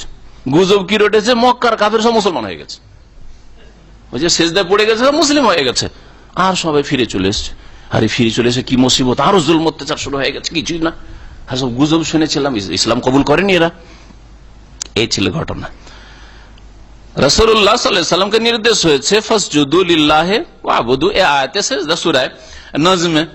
আল্লাহ তো জামানাত, আচ্ছা বলো এরা কি কাজে আসতে পারে, এই কথা বলা হয়েছে, কিন্তু ওতে খুশি হয়ে সিজদা করে। ওইখানে জাল যেটুকু সংযোজন হয়েছে, কয়েকটা জাল বর্ণনায় রয়েছে, সেটা হচ্ছে তিলকাল গারানিকুল উলা ওয়া ইন্না শাফাআতাহুন্না লা তুরতাজা। জাল কথা কি, একটা রিওয়ায়াতে এরকম রয়েছে, মুরসাল বা জাল জয়ীফ, তাতে যে ওই সময় শয়তান কিছু কথা হতে মিলিয়ে দেয়। রাসূলুল্লাহ সাল্লাল্লাহু আলাইহি ওয়াসাল্লাম তেলাওয়াত করে আফারাআইতুমুল লাতা ওয়াল উজ্জা ওয়া মানাতা সালিসাতা উখরা, লাত উজ্জা মানাত এই তেলাওয়াত করলেন, ওখানে শয়তান, ইবলিস শয়তান তার আওয়াজ ওর সাথে মিলিয়ে দেয়। ওয়া তিলকাল গারানিকুল উলা, এগুলি হচ্ছে তিলকাল গারানিকুল উলা, এগুলি হচ্ছে বড় বড় দেবদেবী। ওয়া ইন্না শাফাআতাহুন্না লা তুরতাজা, আর এগুলির সুপারিশ আল্লাহর দরবারে গৃহীত হবে, কবুল হবে। শয়তান লাগিয়ে দিল, শয়তান এটা লাগিয়ে দিল, শয়তান লাগিয়ে দিল। তখন কাফেরা খুশি হয়ে গেল, আরে নবী, ও তা শয়তান পড়ছে, এটা নবী বলছে যে এগুলো দেবদেবী, খুব বড় বড় দেবদেবী, আর এদের সুপারিশ আল্লাহর দরবারে কবুল হবে, এগুলোকে ওসিলা করে যদি পূজা করি অসুবিধা রেখে। এটা হচ্ছে জাল রেওয়ায়াত, এর উপর আস্থা করা জায়েজ নয়, কিন্তু বিভিন্ন তাফসীরের কিতাবে স্থান পেয়ে গেছে এই জাল বা জয়ীব বর্ণনাগুলি, এটা দিয়েও কেউ কেউ তাফসীর করেছে। সুতরাং কোন তাফসীর পড়তে গিয়ে এইরকম তাফসীর যদি পান, সতর্ক সাবধান। আসলে নবী করিম সাল্লাল্লাহু আলাইহি ওয়াসাল্লামের তেলাওয়াত হচ্ছে, আর শয়তানকে এত আধিপত্য আল্লাহ দিয়ে দেবেন, ক্ষমতা দিয়ে দিবেন যে শয়তান নবীর কথার সাথে নবীর সাউন্ডে একই আওয়াজে মিশিয়ে দেবে, এটা অসম্ভব কথা, অসম্ভব কথা, এটা হতে পারে। তাহলে আর ওয়াহির হেফাজত কি করে হবে, ওয়াহির হেফাজত করে। এখন আয়াত থেকে টেনে টুনে আল্লাহ পাক যেহেতু বলছেন যে নবী যখন তেলাওয়াত করেন, আলকা শায়তান ফি উমনিয়াতি, শয়তান তখন তার তেলাওয়াতে কিছু নিক্ষেপ করেন, মানে ওই কথাগুলি যেগুলি ওই জাল জয়ীফ রিওয়ায়াতে রয়েছে। আল্লাহ পাক রব্বুল আলামিন শয়তানের কথাকে দূর করে দেন, মনসুখ রহিত করে দেন, মানে দূর করে দেন। শয়তানকে কোনো চান্স দেন না যে আল্লাহর দিনে কোনো কিছু সংযোজন করবে, অথবা আল্লাহর দিন শক্তিশালী হতে লিউযহিরাহু আলাদ দ্বীনি কুল্লি। আল্লাহ পাক দিন কেন নাযিল করেছেন? দিন হক, হুদা, হিদায়াত এবং দিন হক, সত্য দিন, আল্লাহ পাক তাকে বিজয় দান করার জন্য। এতে বাধা দিতে পারবে না। সংশয় সৃষ্টি করে, নাস্তিক পয়দা করে, মোনাফেক পয়দা করে, কাফের মুশরিক পয়দা করে, আল্লাহ দ্রোহী পয়দা করে, ইসলামের দুশ্মন পয়দা করে কোনো দিন ঠেকাতে পারবে না। দিনের কাজ চলতেই থাকবে। এক জায়গায় যদি একটু দুর্বল করে দেয়, ঠান্ডা করে আরেক জায়গায় উঠবে। এ হচ্ছে দিনের বৈশিষ্ট্য, দিনে হকের বৈশিষ্ট্য। সারা পৃথিবী থেকে এই দিনকে মুছে দেওয়া যেতে পারে না ইনশাআল্লাহ তাআলা। এই আয়াতের এই তাফসীরগুলি করা হয়েছে। প্রথম তাফসীর যেটি ছিল সেটা হচ্ছে তামান্না আর উমনিয়া, মানে আকাঙ্ক্ষা, আর নবী রাসূলের আকাঙ্ক্ষা থাকে আল্লাহর দিন শক্তিশালী হোক, আর শয়তান এই আকাঙ্ক্ষা ব্যর্থ করতে চায়। সংশয় সন্দেহ আর শিরক কুফরি মানুষের অন্তরে পয়দা করে বা পাপের প্ররোচনা দিয়ে। আর কেউ কেউ বলেছেন তামান্না আর উমনিয়া মানে হচ্ছে তেলাওয়াত। তেলাওয়াত যখন আম্বিয়া রসুলগণ করেন তখন সেই তেলাওয়াতের উদ্দেশ্যকে ব্যর্থ করতে চায়, এটা বোঝানো হয়েছে। কিন্তু বাকি ওই দেবদেবীর কথা, দেবদেবীর প্রশংসার কথা শয়তান নবীর আওয়াজে মিলিয়ে দিয়েছিল, এটা কথা ঠিক নয়। আল্লাহ পাক বলছেন লিয়াজআলা মা ইউলকি শাইতান ফিতনাতাল লিল্লাযিনা ফি কুলুবিহিম মারাদ। আচ্ছা, সমাজে মুনাফিক থাকবে, সমাজে কাফের থাকবে, এটাও আল্লাহ পাকের পরীক্ষা। আল্লাহ পাকের পরীক্ষা। সমাজে গুনাহগার থাকবে, পাপিষ্ঠ থাকবে আর দিনের কাজে বাধা দেবে, আল্লাহ পাক রব্বুল আলামিনের নীতিমালা, পরীক্ষা। শয়তান এইরকম সুযোগ নেবে, এই সুযোগে কারা সত্যিকার মুমিন আর কারা মুনাফিক চরিত্রের সুবিধাবাদী তা সুস্পষ্ট হয়ে উঠবে। আল্লাহ বলছেন লিয়াজআলা মা ইউলকি শাইতানু ফিতনাহ, যাতে করে আল্লাহ পাক শয়তান যা নিক্ষেপ করে তাকে পরীক্ষা স্বরূপ করে দেন। কার জন্য? লিল্লাযিনা ফি কুলুবিহিম মারাদ, যাদের অন্তরে রোগ রয়েছে, কপটতার রোগ, সংশয়ের রোগ, মুনাফিকির রোগ, অন্তরে বিশ্বাস হয় না, সন্দেহ, এইসব রোগ রয়েছে। ওয়াল কাসিয়াতি কুলুবুহুম, আর যারা শক্ত হৃদয়ের মানুষ, ওয়াল কাসিয়াতি কুলুবুহুম মানে যারা শক্ত হৃদয়ের মানুষ, অন্তর শক্ত হয়ে গেছে, নামাজের কথা ঢুকে না, রোজা সিয়ামের কথা ঢুকে না, হজের কথা ঢুকে না, আল্লাহ ভীরুতার কথা ঢুকে না, আখিরাতের কথা ঢুকে না, জান্নাত জাহান্নামের ভয় ঢুকে না অন্তরে, শুধু পয়সার কথাই ঢুকে আছে। পয়সা, নেতৃত্ব, লোভ, লালসা, দুনিয়ার ভোগ বিলাস, এগুলি শুধু অন্তরে ঢুকছে। এদের অন্তর নিষ্ঠুর হয়ে গেছে, শক্ত হয়ে গেছে, এদের জন্য ফিতনা।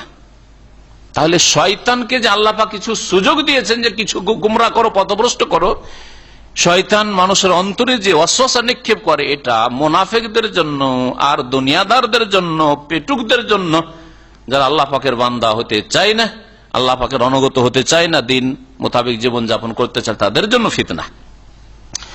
ওয়াইন্না যালিমিনা লাফি শিকাকিন বাইদ, নিঃসন্দেহে জালেমরা বড়ই বিরোধে পড়ে রয়েছে, বড়ই বিরোধে পড়ে রয়েছে, জালেমদের আপসী বিরোধ রয়েছে।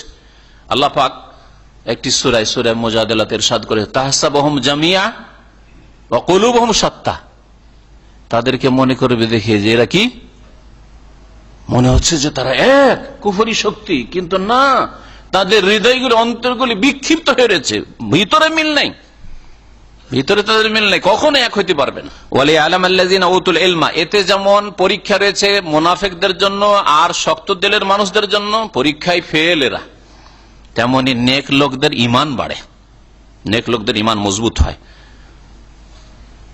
মাটিকে যত শুকাবেন মজবুত হবে, আর শুকানো যত পোড়াবেন আরো মজবুত হবে। হ্যাঁ, ওই রকম মুমিনরা। ওয়ালি আলাম আল্লাযিনা উতুল ইলমা, যাতে করে জানতে পারে নিশ্চিত ভাবে, ওই সব লোকেরা জানতে পারে, মানে ঈমান তো আছে, জানেই কোরআন হাদিসের কথা, কিন্তু এটা বাস্তবে যাতে করে রূপ পায়, বাস্তবে প্র্যাকটিক্যালি জানতে পারে। আল্লাযিনা উতুল ইলমা, যাদেরকে জ্ঞান দেওয়া হয়েছে, কোরআন এবং হাদিসের, দ্বীন ইসলামের জ্ঞান দেওয়া হয়েছে, আকীদা, ইবাদত, আখলাকের জ্ঞান দেওয়া হয়েছে, তারা যাতে জানতে পারে আন্নাহুল হাক্কু মির রাব্বিক, এই ওহী, এই কোরআন কারীম আল্লাহ পাকের বিধান রবের পক্ষ থেকে চিরসত্য, এটা হচ্ছে সত্য বিধান। ফায়ুমিনু বিহি, সুতরাং তার প্রতি তারা বিশ্বাস মজবুত করবে, বিশ্বাস স্থাপন করবে। ফাতুখবিতা লাহু কুলুবুহুম, এবং তাদের হৃদয় সেই দিকে ধাবিত হবে। ফাতুখবিতা লাহু কুলুবুহুম, এই আল্লাহ পাকের দিনের দিকে, হকের দিকে তাদের হৃদয় ঝাঁপিয়ে পড়বে, আল্লাহমুখী হবে, আল্লাহর দিনমুখী হবে। ওয়া ইন্নাল্লাহা লাহাদিল লাযিনা আমানু ইলা সিরাতিন মুস্তাকিম, নিঃসন্দেহে আল্লাহ পাক রব্বুল আলামিন মুমিনদেরকে পরিচালিত করেন, অবশ্যই পরিচালিত করেন। লাহাদি ইসম ফাইল এসে হাদি, অবশ্যই পরিচালিত করেন। আল্লাযিনা আমানু, ওই সব লোকদেরকে যারা ঈমানদার, কোন দিকে পরিচালিত করেন? ইলা সিরাতিন মুস্তাকিম, সরল পথের দিকে, সরল পথের দিকে পরিচালিত করেন দুনিয়াতে আর আখিরাতে। আখিরাতে পরিচালিত করবেন জান্নাতের পথে। আল্লাহ পাক তার রহমতে, তাদের ঈমান আমলের বদলতে আল্লাহ পাকের রহম হবে, আল্লাহ পাক তাদেরকে জান্নাতের পথে পরিচালিত করবে, জান্নাতে যাবে তারা। আর দুনিয়াতে তারা সঠিক পথের ওপর, দিনের ওপর, সহি আকীদা, সহি ইবাদতের ওপর কায়েম থাকবে। ওয়ালা ইয়াজালুল লাযিনা কাফারু ফি মিরয়াতিন মিনহু, আর কাফেররা সর্বদাই আল্লাহ পাকের দ্বীন সম্পর্কে সন্দিহান থাকবে, কাফের সংশয়ে সন্দেহী পড়ে থাকবে, বললেও শুনবে না, মানবে না। কতদিন পর্যন্ত এই সন্দেহ তাদের থাকবে? মত পর্যন্ত বা কিয়ামত আসা পর্যন্ত। আর প্রত্যেকের মত তার জন্য কিয়ামত, কিন্তু মরে গেলে তো শেষ। হাত্তা তাতিয়াহুমুস সাআতু বাগতা, এমনকি তাদের কাছে কিয়ামত আকস্মিক ভাবে চলে আসবে। কিয়ামত তাদের কাছে হঠাৎ করে চলে আসবে। কিয়ামত পর্যন্ত যদি তাদের সময় দেওয়া হয় তবু সংশোধন করবে না এই কাফের, অবাধ্য, বেদিন, যাদের অন্তর শক্ত হয়ে গেছে। আও ইয়াতিয়াহুম আযাবু ইয়াউমিন আকিম, অথবা তাদের কাছে এসে পড়বে এমন দিনের আযাব। আও ইয়াতিয়াহুম, তাদের কাছে এসে পড়বে আযাবু ইয়াউমিন আকিম, বন্ধ্যা দিবসের আযাব, শাস্তি। বন্ধ্যা দিবসের শাস্তি। বন্ধ্যা দিবস বলা হয়েছে কিয়ামতের দিবসকে। কিয়ামতের দিবসকে বন্ধ্যা কেন বলা হইলো? আযাবুন আকিম, আকিম যে বন্ধ্যা হয় তারপরে আর তার ঘরে ছেলে মেয়ে জন্মায় না, তাই না? তো কিয়ামতের দিনকে বন্ধ্যা ইয়াউমুন আকিম কেন বলা হয়েছে? এই জন্য একটি তার তাফসীর হচ্ছে যে তারপর আর কোনো দিন নেই, এটা হচ্ছে লাস্ট ডে, শেষ দিবস, তাই না? ইয়াউমুল আখিরাহ, শেষ দিবস। তারপরে জান্নাতি জান্নাতে চলে যাবে, জাহান্নামী জাহান্নামে চলে যাবে, আর দিন রাত কিছু নেই, শেষ দিন, তাই না?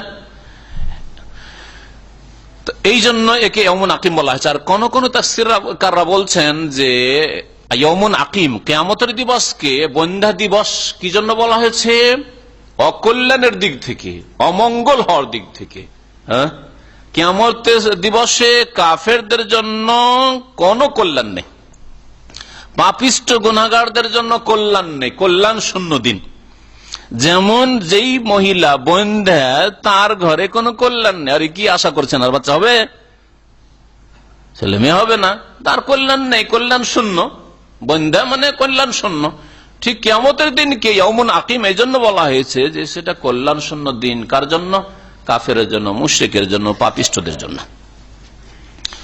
আল্লাহ পাক তারপরে ইরশাদ, আল মুলকু ইয়াউমাইযিন লিল্লাহ, সার্বিক আধিপত্য, সমস্ত কিছুর মালিকানা ইয়াউমাইযিন, সেই দিন কিয়ামতের দিনে একমাত্র আল্লাহর কাছে থাকবে। সমস্ত মালিকানা আল্লাহ পাকের হবে। ইয়াহকুমু বাইনাহুম, মানুষের মাঝে আল্লাহ পাক চূড়ান্ত ফয়সালা সেই দিন করবেন।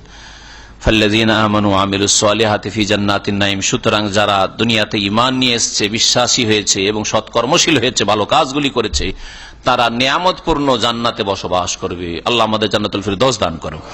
ওয়াল্লাযীনা কাফারু ওয়া কাযযাবু বিআয়াতিনা, এবং যারা অস্বীকার করেছে, ওয়া কাযযাবু বিআয়াতিনা, আর আমার বিধানাবলীকে, আয়াতসমূহকে মিথ্যা মনে করেছে। আল্লাহ পাকের দ্বীনের কথা, আয়াতের কথা, হাদিসের কথা তারা মিথ্যা মনে করেছে, বিশ্বাস করেনি। ফাউলাইকা লাহুম আযাবুম মুহিন, তাদের জন্য বড়ই অপমানজনক শাস্তি রয়েছে। মুহিন লাঞ্ছনাকর বা অপমানজনক আযাব। আহানা ইউহিনু ইহানাতুন মানে হচ্ছে লাঞ্ছনা করা, আর মুহিন ইসিম ফাইল এসে। ওয়াল্লাযীনা হাজারু ফি সাবিলিল্লাহ সুম্মা কুতিলু আও মাতু লা ইয়ারযুকান্নাহুমুল্লাহু রিজকান হাসানাহ ওয়া ইন্নাল্লাহা লাহুয়া খায়রুর রাযিকিন। এখানে আল্লাহ পাক রব্বুল আলামিন বিশেষ করে ওই সব সাহাবায়ে কিরাম যারা হিজরত করে এসেছে, এরা প্রথম সারির হিজরতকারী, আর এই রকমের কিয়ামত পর্যন্ত আল্লাহর দ্বীনের হেফাজতের জন্য নিজের এবং নিজের ইমানের, নিজের স্ত্রী, নিজের ছেলে মেয়েদের ইমান, ইসলাম, আকীদা, ইবাদত, আখলাকের হেফাজতের জন্য ভালো জায়গায় হিজরত করবে বা করেছে, তাদের ফজিলতের কথা আল্লাহ পাক বলছেন। ওয়াল্লাযীনা হাজারু ফি সাবিলিল্লাহ, আর যারা হিজরত করে, হিজরত করা মানে আল্লাহর সন্তুষ্টির জন্য স্থানান্তরিত হয়, এক দেশ থেকে বা এক এলাকা থেকে, এক জায়গা থেকে আরেক জায়গায় চলে যাওয়া, নিজের বংশধর ছেড়ে, নিজের জন্মভূমি ছেড়ে, নিজের এলাকা ছেড়ে, যেখানে আপনি বাল্য জীবনে মানুষের কত বন্ধু মহল রয়েছে, পরিচিত লোকের রয়েছে, সেখান থেকে অচেনা জায়গায় গিয়ে নতুন করে আপনাকে সমাজ গড়তে হচ্ছে, পরিচিতি করতে হচ্ছে মানুষের সাথে, কত যে জটিলতা আসছে। তারপরে হিজরত করছেন কিসের জন্য? আল্লাহর ফি সাবিলিল্লাহ, দুনিয়ার গরজে নাই, প্রেমের গরজে নাই, পয়সার গরজে নাই, সুখের জীবন যাপন, পশ্চিমা দেশের এই পাড়ি দেওয়া নয়, এগুলি হিজরত নাই। এই হিজরতের কোন প্রশংসা নাই, বরং এইরকম হিজরত গুলি দুনিয়ার ক্ষেত্রে বিপজ্জনক, আখিরাতের ক্ষেত্রে বিপজ্জনক। যে দুনিয়ার গরজে যে এক দেশ থেকে আরেক দেশে চলে যাচ্ছে মানুষ। আল্লাহ পাক বলছেন ওয়াল্লাযীনা হাজারু ফি সাবিলিল্লাহ, যারা আল্লাহর রাস্তায় হিজরত করে, সুম্মা কুতিলু, তারপরে তাদেরকে কি করা হয়? নিহত করা হয়। আল্লাহর রাস্তায় হিজরত করলো, হিজরত করার পরে জিহাদ ফি সাবিলিল্লাহর সুযোগ আসলো, আল্লাহর দুশমনের হাতে নিহত হলো, মারা গেল। আওমাতু অথবা বিছানায় মারা গেল। তাহলে বোঝা গেল যে মুহাজিরের এমনিতেই ফজিলত রয়েছে, আল্লাহ রাস্তায় জিহাদ করে মারা যাক অথবা এমনিতেই বিছানায় মারা যাক, আওমাতু অথবা বাড়িতেই মারা যাক, সাধারণ অবস্থায় মারা যাক। লা ইয়ারযুকান্নাহুমুল্লাহু রিজকান হাসানা, এদের সকলকেই যারা শহীদ হয়েছে আল্লাহর রাস্তায় হিজরত করে আর যারা শহীদ হয়নি বাড়িতেই মারা গেছে, যেমন খালিদ বিন ওয়ালিদ রাদিয়াল্লাহু তাআলা আনহু, এত জিহাদ করলেন, শেষখানে বিছানায় ইন্তেকাল হচ্ছে আর কান্না করছেন যে হায়রে আল্লাহ, আমার নসিবে শাহাদাত আসলো না, আমি শাহাদাত দিয়ে সৌভাগ্য হইলাম না, এত কাফেরের বিরুদ্ধে আমি জিহাদ করলাম কিন্তু অনেকে শহীদ হলো, আমি শাহাদাত পেলাম না। এদের জন্য ফজিলত রয়েছে। তাম আল্লাহ বলছেন এদের সকলকে আল্লাহ পাক রব্বুল আলামিন কি করবেন?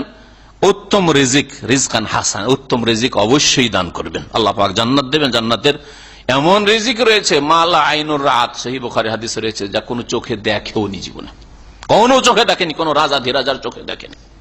ওয়ালা উযুনুন সামিআত, কোন কানে শোনেনি এত গল্প। কল্পনার জগতে যতই গল্প করেন জান্নাতের গল্পতে পৌঁছিতে পারবেন না, জান্নাতে যা বাস্তবে পাবেন সেই গল্পে কল্পনা করে পৌঁছিতে পারবেন না। ওয়ালা খাতারা আলা কালবি বাশার, আর কোন মানুষের অন্তরে এসব কথা খেয়ালেও আসেনি, উদ্রেক হয়নি এসব কথার। ওয়ালা খাতারা, কখনো খটকিনি যে এইরকম নিয়ামত হইতে পারে, এইরকম হইতে পারে। কল্পনা তো আমরা করি, কোনো কিছু দেখার আগে মানুষ কল্পনা করে, কেউ রাজপ্রাসাদ দেখেনি তার আগে কল্পনা করে না। আমরা প্রত্যেক মানুষ কারোর সাথে টেলিফোন যোগাযোগ দীর্ঘদিন আছে দেখেনি, তার আগে কিন্তু ওর একটা ফিগার, আপনার সামনে একটা নকশা আছে না নেই? এক ভাই দীর্ঘদিন আমার সাথে টেলিফোন যোগাযোগ করেন, দূরে থাকেন, আর তারপরে গত কয়েকদিন আগে তার সাথে দেখা, তার একটা ফিগার, তার কথাবার্তা তার শুনে একটা ফিগার ছিল যে লোকটা লম্বা হবে, তারপরে লোকটা এইরকম হবে হয়তো দেখতে, কিন্তু দেখলাম যে আরে একটু বিপরীত, সাদা হবে, এই হবে, সে হবে, কত একটা নকশা থাকে, প্রত্যেকের থাকে, কিন্তু জানি না আপনাদের থাকে কেন, আমার তো থাকে। হ্যাঁ থাকে না? হ্যাঁ হ্যাঁ হ্যাঁ। তো দুনিয়ার ক্ষেত্রে অনেক কল্পনা করি আমরা, কল্পনা অনেক সময় কাছাকাছি যায়, অনেক সময় কাছাকাছি যাই না, হয়তো অনেক সময় কাছাকাছি চলে যাওয়া, হয়তো যেমন ভাবছিলাম লোকটাকে ওই রকম পেলাম। হ্যাঁ, লোকটা তো অনেক দিন ধরে কথা বলে, তো লোকটা নিশ্চয়ই লম্বা দাড়ি হবে, আমার সাথে যখন সম্পর্ক রাখে, তারপরে লোকটা মুখ ভরা দাড়ি হবে, লোকটা লম্বা টাইপের হবে, লোকটার কথা যখন মিষ্টিতে হাসি মুখী হবে, অনেক কল্পনা, কিন্তু দেখা গেল যে মিলছে না অনেক ক্ষেত্রে। হ্যাঁ, কল্পনা দুনিয়ার ক্ষেত্রে করতে পারি, জান্নাতের সম্পর্কে ওয়ালা খাতারা আলা কালবে বাশার, কোন মানুষ কল্পনাও করতে পারে না যে এত নিয়ামত, আর এইরকম নিয়ামত হইতে পারে, এই ধরনের নিয়ামত হইতে পারে। সুবহানাল্লাহ। তারপরে নবী সাল্লাল্লাহু আলাইহি ওয়াসাল্লাম বলেছেন ওয়াকরাউ ইন শাইতুম, এই কোরআনের না জান্নাতের দৃশ্য যদি তোমরা কিছু শুনতে চাও তো পড়ে দেখো কোরআনে কারীমের কথা। ফালা তা'লামু নাফসুম মা উখফিয়া লাহুম মিন কুররাতি আয়ুন জাযাআম বিমা কানু ইয়ামালুন, সূরা সেজদার আয়াত। ফালা তা'লামু নাফসুম, কোন মানুষ জানে না, মা উখফিয়া লাহুম, যা তাদের জন্য গোপনে লুকিয়ে রাখা হয়েছে জান্নাতে, জান্নাতে আল্লাহ লুকিয়ে রেখেছেন, কোন মানুষকে আল্লাহ পাক দেখাননি। মিন কুররাতি আয়ুন, যা দিয়ে তাদের চক্ষু শীতল হবে, নয়ন জুড়াবে তাদের। জাযাআম বিমা কানু ইয়ামালুন, তাদের কর্মের প্রতিফল, তারা দুনিয়াতে ভালো আমল করে আসবে, তাদেরকে উত্তম প্রতিদান এমন দেবেন, আর এমন লুকিয়ে রেখেছেন যে কোনো মানুষ জানেন না। আল্লাহ পাক বলছেন, আল্লাহ পাক রব্বুল আলামিন তারপর বলছেন ওয়া ইন্নাল্লাহা লাহু খায়রুর রাযিকিন, নিঃসন্দেহে আল্লাহ পাক রব্বুল আলামিন নিঃসন্দেহে উত্তম রিজিক দাতা, দুনিয়াতে উত্তম রিজিক দাতা তিনি। রাজ্জাক, শুধু রাজ্জাক না, খায়রুর রাযিকিন আল্লাহ পাক রব্বুল আলামিন। আরে বাপ খেতে দিচ্ছে মনে করছেন, হ্যাঁ মা খেতে দিচ্ছে, আপনি শ্বশুরের খরচে পড়াশোনা করছেন, শ্বশুরের খরচে বিদেশে এসেছেন, খুব শুকরিয়া আদায় করছেন। হ্যাঁ, আল্লাহ পাক কত কি দিচ্ছেন, সবকিছু আল্লাহর দেওয়া, মাথা থেকে পা পর্যন্ত, শ্বাস প্রশ্বাস, সুস্থতা, অবসর, আর আল্লাহ পাকের তৌফিক, আল্লাহ পাকের এই যে রুজি রোজগার রাস্তা খুলে দেওয়া, আল্লাহর শুকরিয়া কোথায়? আল্লাহ পাকের শুকরিয়া কোথায়? তোমার খাতায় আছে? আল্লাহ পাক আমাদের সকলকে যেন হিদায়াত দান করেন। আল্লাহ পাক খায়রুর রাযিকিন, তিনি রাজ্জাক এবং তিনি খায়রুর রাযিক, উত্তম রিজিক দাতা। লা ইউদখিলান্নাহুম মুদখালান ইয়ারদুনাহা, অবশ্যই অবশ্যই তাদেরকে প্রবিষ্ট করবেন এমন স্থানে, মুদখালা এমন জায়গায়, এমন দাখিল হওয়ার জায়গায়, ইয়ারদাউনাহু, যা তারা পছন্দ করবে, যাতে তারা সন্তুষ্ট হয়ে যাবে। আল্লাহ যখন জান্নাত দিবেন পেয়ে খুশি হয়ে যাবে, সন্তুষ্ট হয়ে যাবে। ওয়া ইন্নাল্লাহা লাআলিমুন হালিম, আর নিঃসন্দেহে আল্লাহ পাক রব্বুল আলামিন সবকিছুই জানেন, সর্বজ্ঞ, হালিমুন, এবং তিনি সহনশীল। আল্লাহ পাক অত্যন্ত সহনশীল, কত যে ধৈর্য ধারণ করেন, আমাদের কেউ একটা গালমন্দ করলে কত যে আক্রোশ হয়ে যায়, আর আল্লাহ পাকের বিরুদ্ধে কত কে কি বলছে। তারপর আল্লাহ পাক সবুর, আল্লাহ পাক হালিম, আল্লাহর এই দুটি নামে আল্লাহ পাকের ধৈর্যের কথা, আল্লাহ পাকের সহনতার কথা আল্লাহ পাক জানিয়েছেন।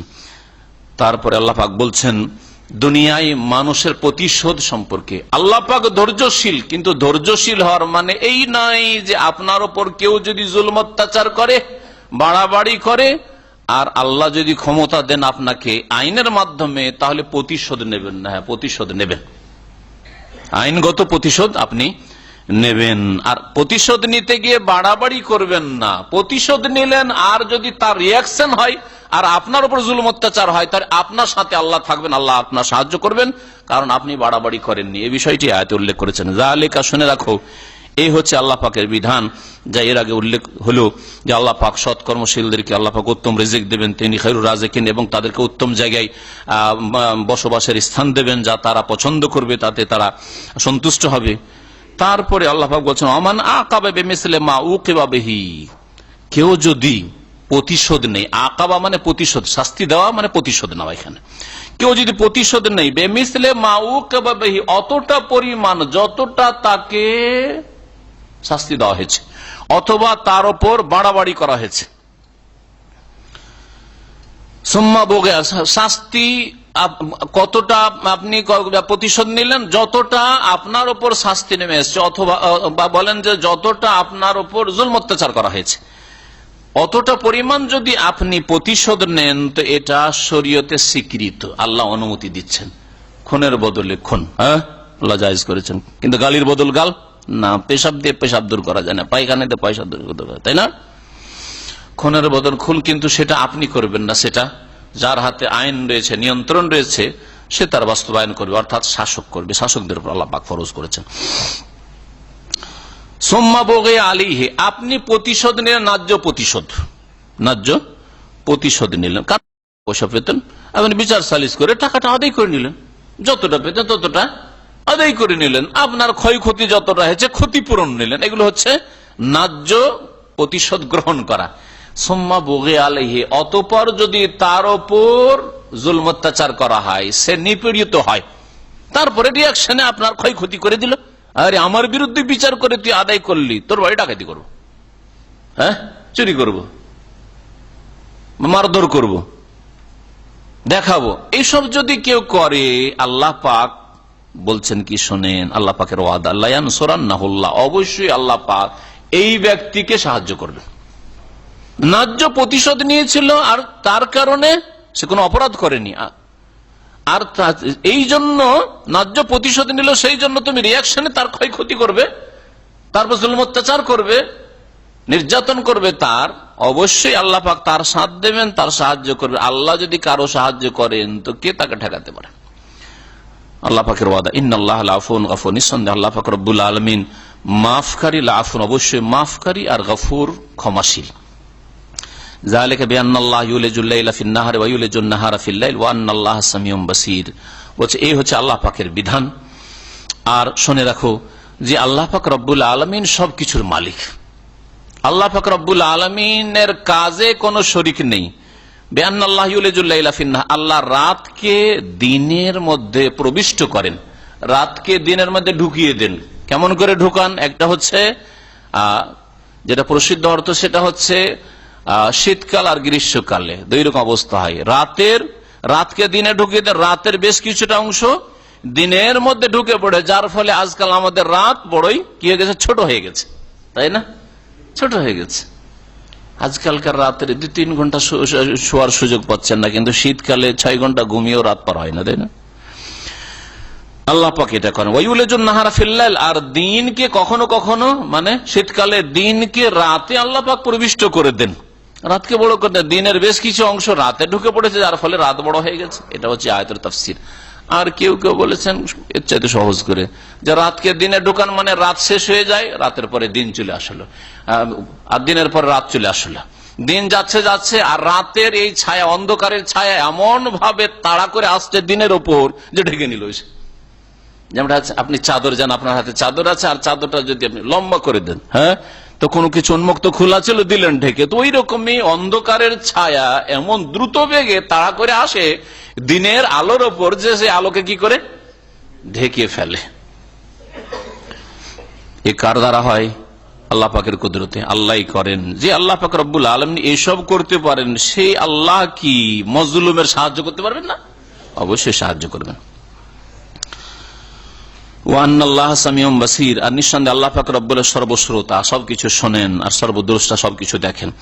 যালিকা বিআন্নাল্লাহু আল হক, আর শুনে রাখো যে এইসব আল্লাহ কেন করেন, কারণ তিনিই তো এক আল্লাহ, তিনি সত্য মাবুদ, আর কেউ মাবুদ নেই। তিনি যখন হক, তো আবার খুনতে দিবিগুলি করতে পারে, বাতিল গুলি করতে পারে, হ্যাঁ, ওলি আর গৌস কুতুব করতে পারে, কবর মাজারওয়ালা করতে পারে না, কেউ করতে পারে না। বিআন্নাল্লাহু আলা, কারণ আল্লাহ পাক রব্বুল আলামিন বরহক মাবুদ, সত্য মাবুদ। এই আয়াতটা মনে রাখবেন, আয়াত নম্বর 62, আয়াত নম্বর সূরা হজের 62, লা ইলাহা ইল্লাল্লাহ কালেমা তাইয়্যিবা, এর সঠিক অর্থ আল্লাহ ছাড়া কেউ সত্য মাবুদ নেই। লা ইলাহা, লা ইয়ানাফি জিনস, ইলাহ ওর ইসিম, আর হাক্কুন বা বেহাক্কিন খবর এখানে মাহজুফ উজ্জ আছে।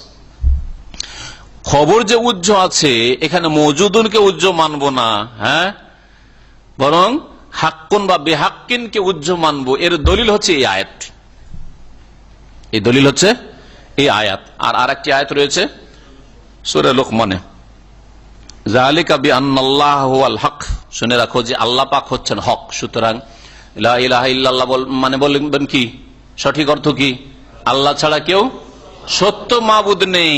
এটা বাস্তব সত্য কথা, আল্লাহ ছাড়া কেউ সত্য মাবুদ নেই। বাকিগুলো যে আছে এগুলি হচ্ছে মিথ্যা মাবুদ, বাতিল মাবুদ, দেবী দেবী বাতিল মাবুদ। কবর মাজার যে মাবুদ, এদের জন্য সিজদা, এদের জন্য খাসি কুরবানির জবাই, এদের জন্য গিয়ে ওই ওরসে গিয়ে গরু জবাই, আর এদের জন্য বড় বড় ডেক চড়ে, আর এদের সন্তুষ্টির জন্য নজরানা আর কত কি পেশ করা হয়, ফুল চড়ানো হয় ইত্যাদি, এইসব যে করা হয়, এগুলি হচ্ছে কি, এদের কাছে চাওয়া হয়, মদত চাওয়া হয়, ইয়া গৌসুল আজম মদত, গৌস আজম বলা হয় জিলানিকে, গরিবের দাতা গরিব নওয়াজ চিশতিকে। এগুলি হচ্ছে কি বাতিল, সব বাতিল উপাস্য। তারা আপন আপন জায়গায় নেক হইলেও তারা এই শিক্ষা দেয়নি। আর যদি কেউ এই শিক্ষা দিয়ে থাকে, সাপোজ ধরে নেন কেউ শিক্ষা দিয়ে থাকে, তাহলে সে বাতিল, সেও বাতিল, আর তার ইবাদতও বাতিল। ভালো করে শুনে রাখেন। আর আল্লাহ হচ্ছেন হক।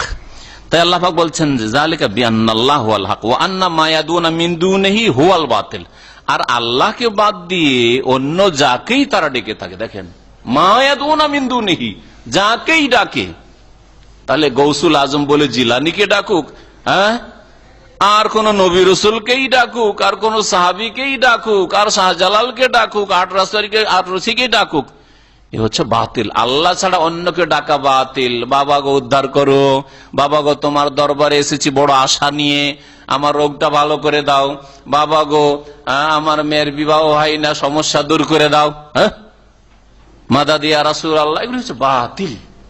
শিরক হচ্ছে সবচেয়ে বড় বাতিল, সবচেয়ে বড় বাতিল।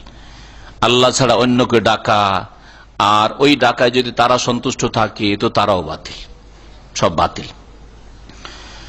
এই আয়াতে আর সূরা লোকমান আয়াতে শুধু হওয়ার পার্থক্য রয়েছে। যালিকা বিআন্নাল্লাহু আল হক ওয়া আন্না মা ইয়াদুনা মিন দুনিহিল বাতিল, ওখানে আছে, শুধু হওয়া শব্দটি নেই। একই কথা। এই দুটি আয়াত স্পষ্ট প্রমাণ করে যে লা ইলাহা ইল্লাল্লাহ মানে লা ইলাহা বিহাক্কিন, সত্য মাবুদ নেই আল্লাহ ছাড়া কেউ।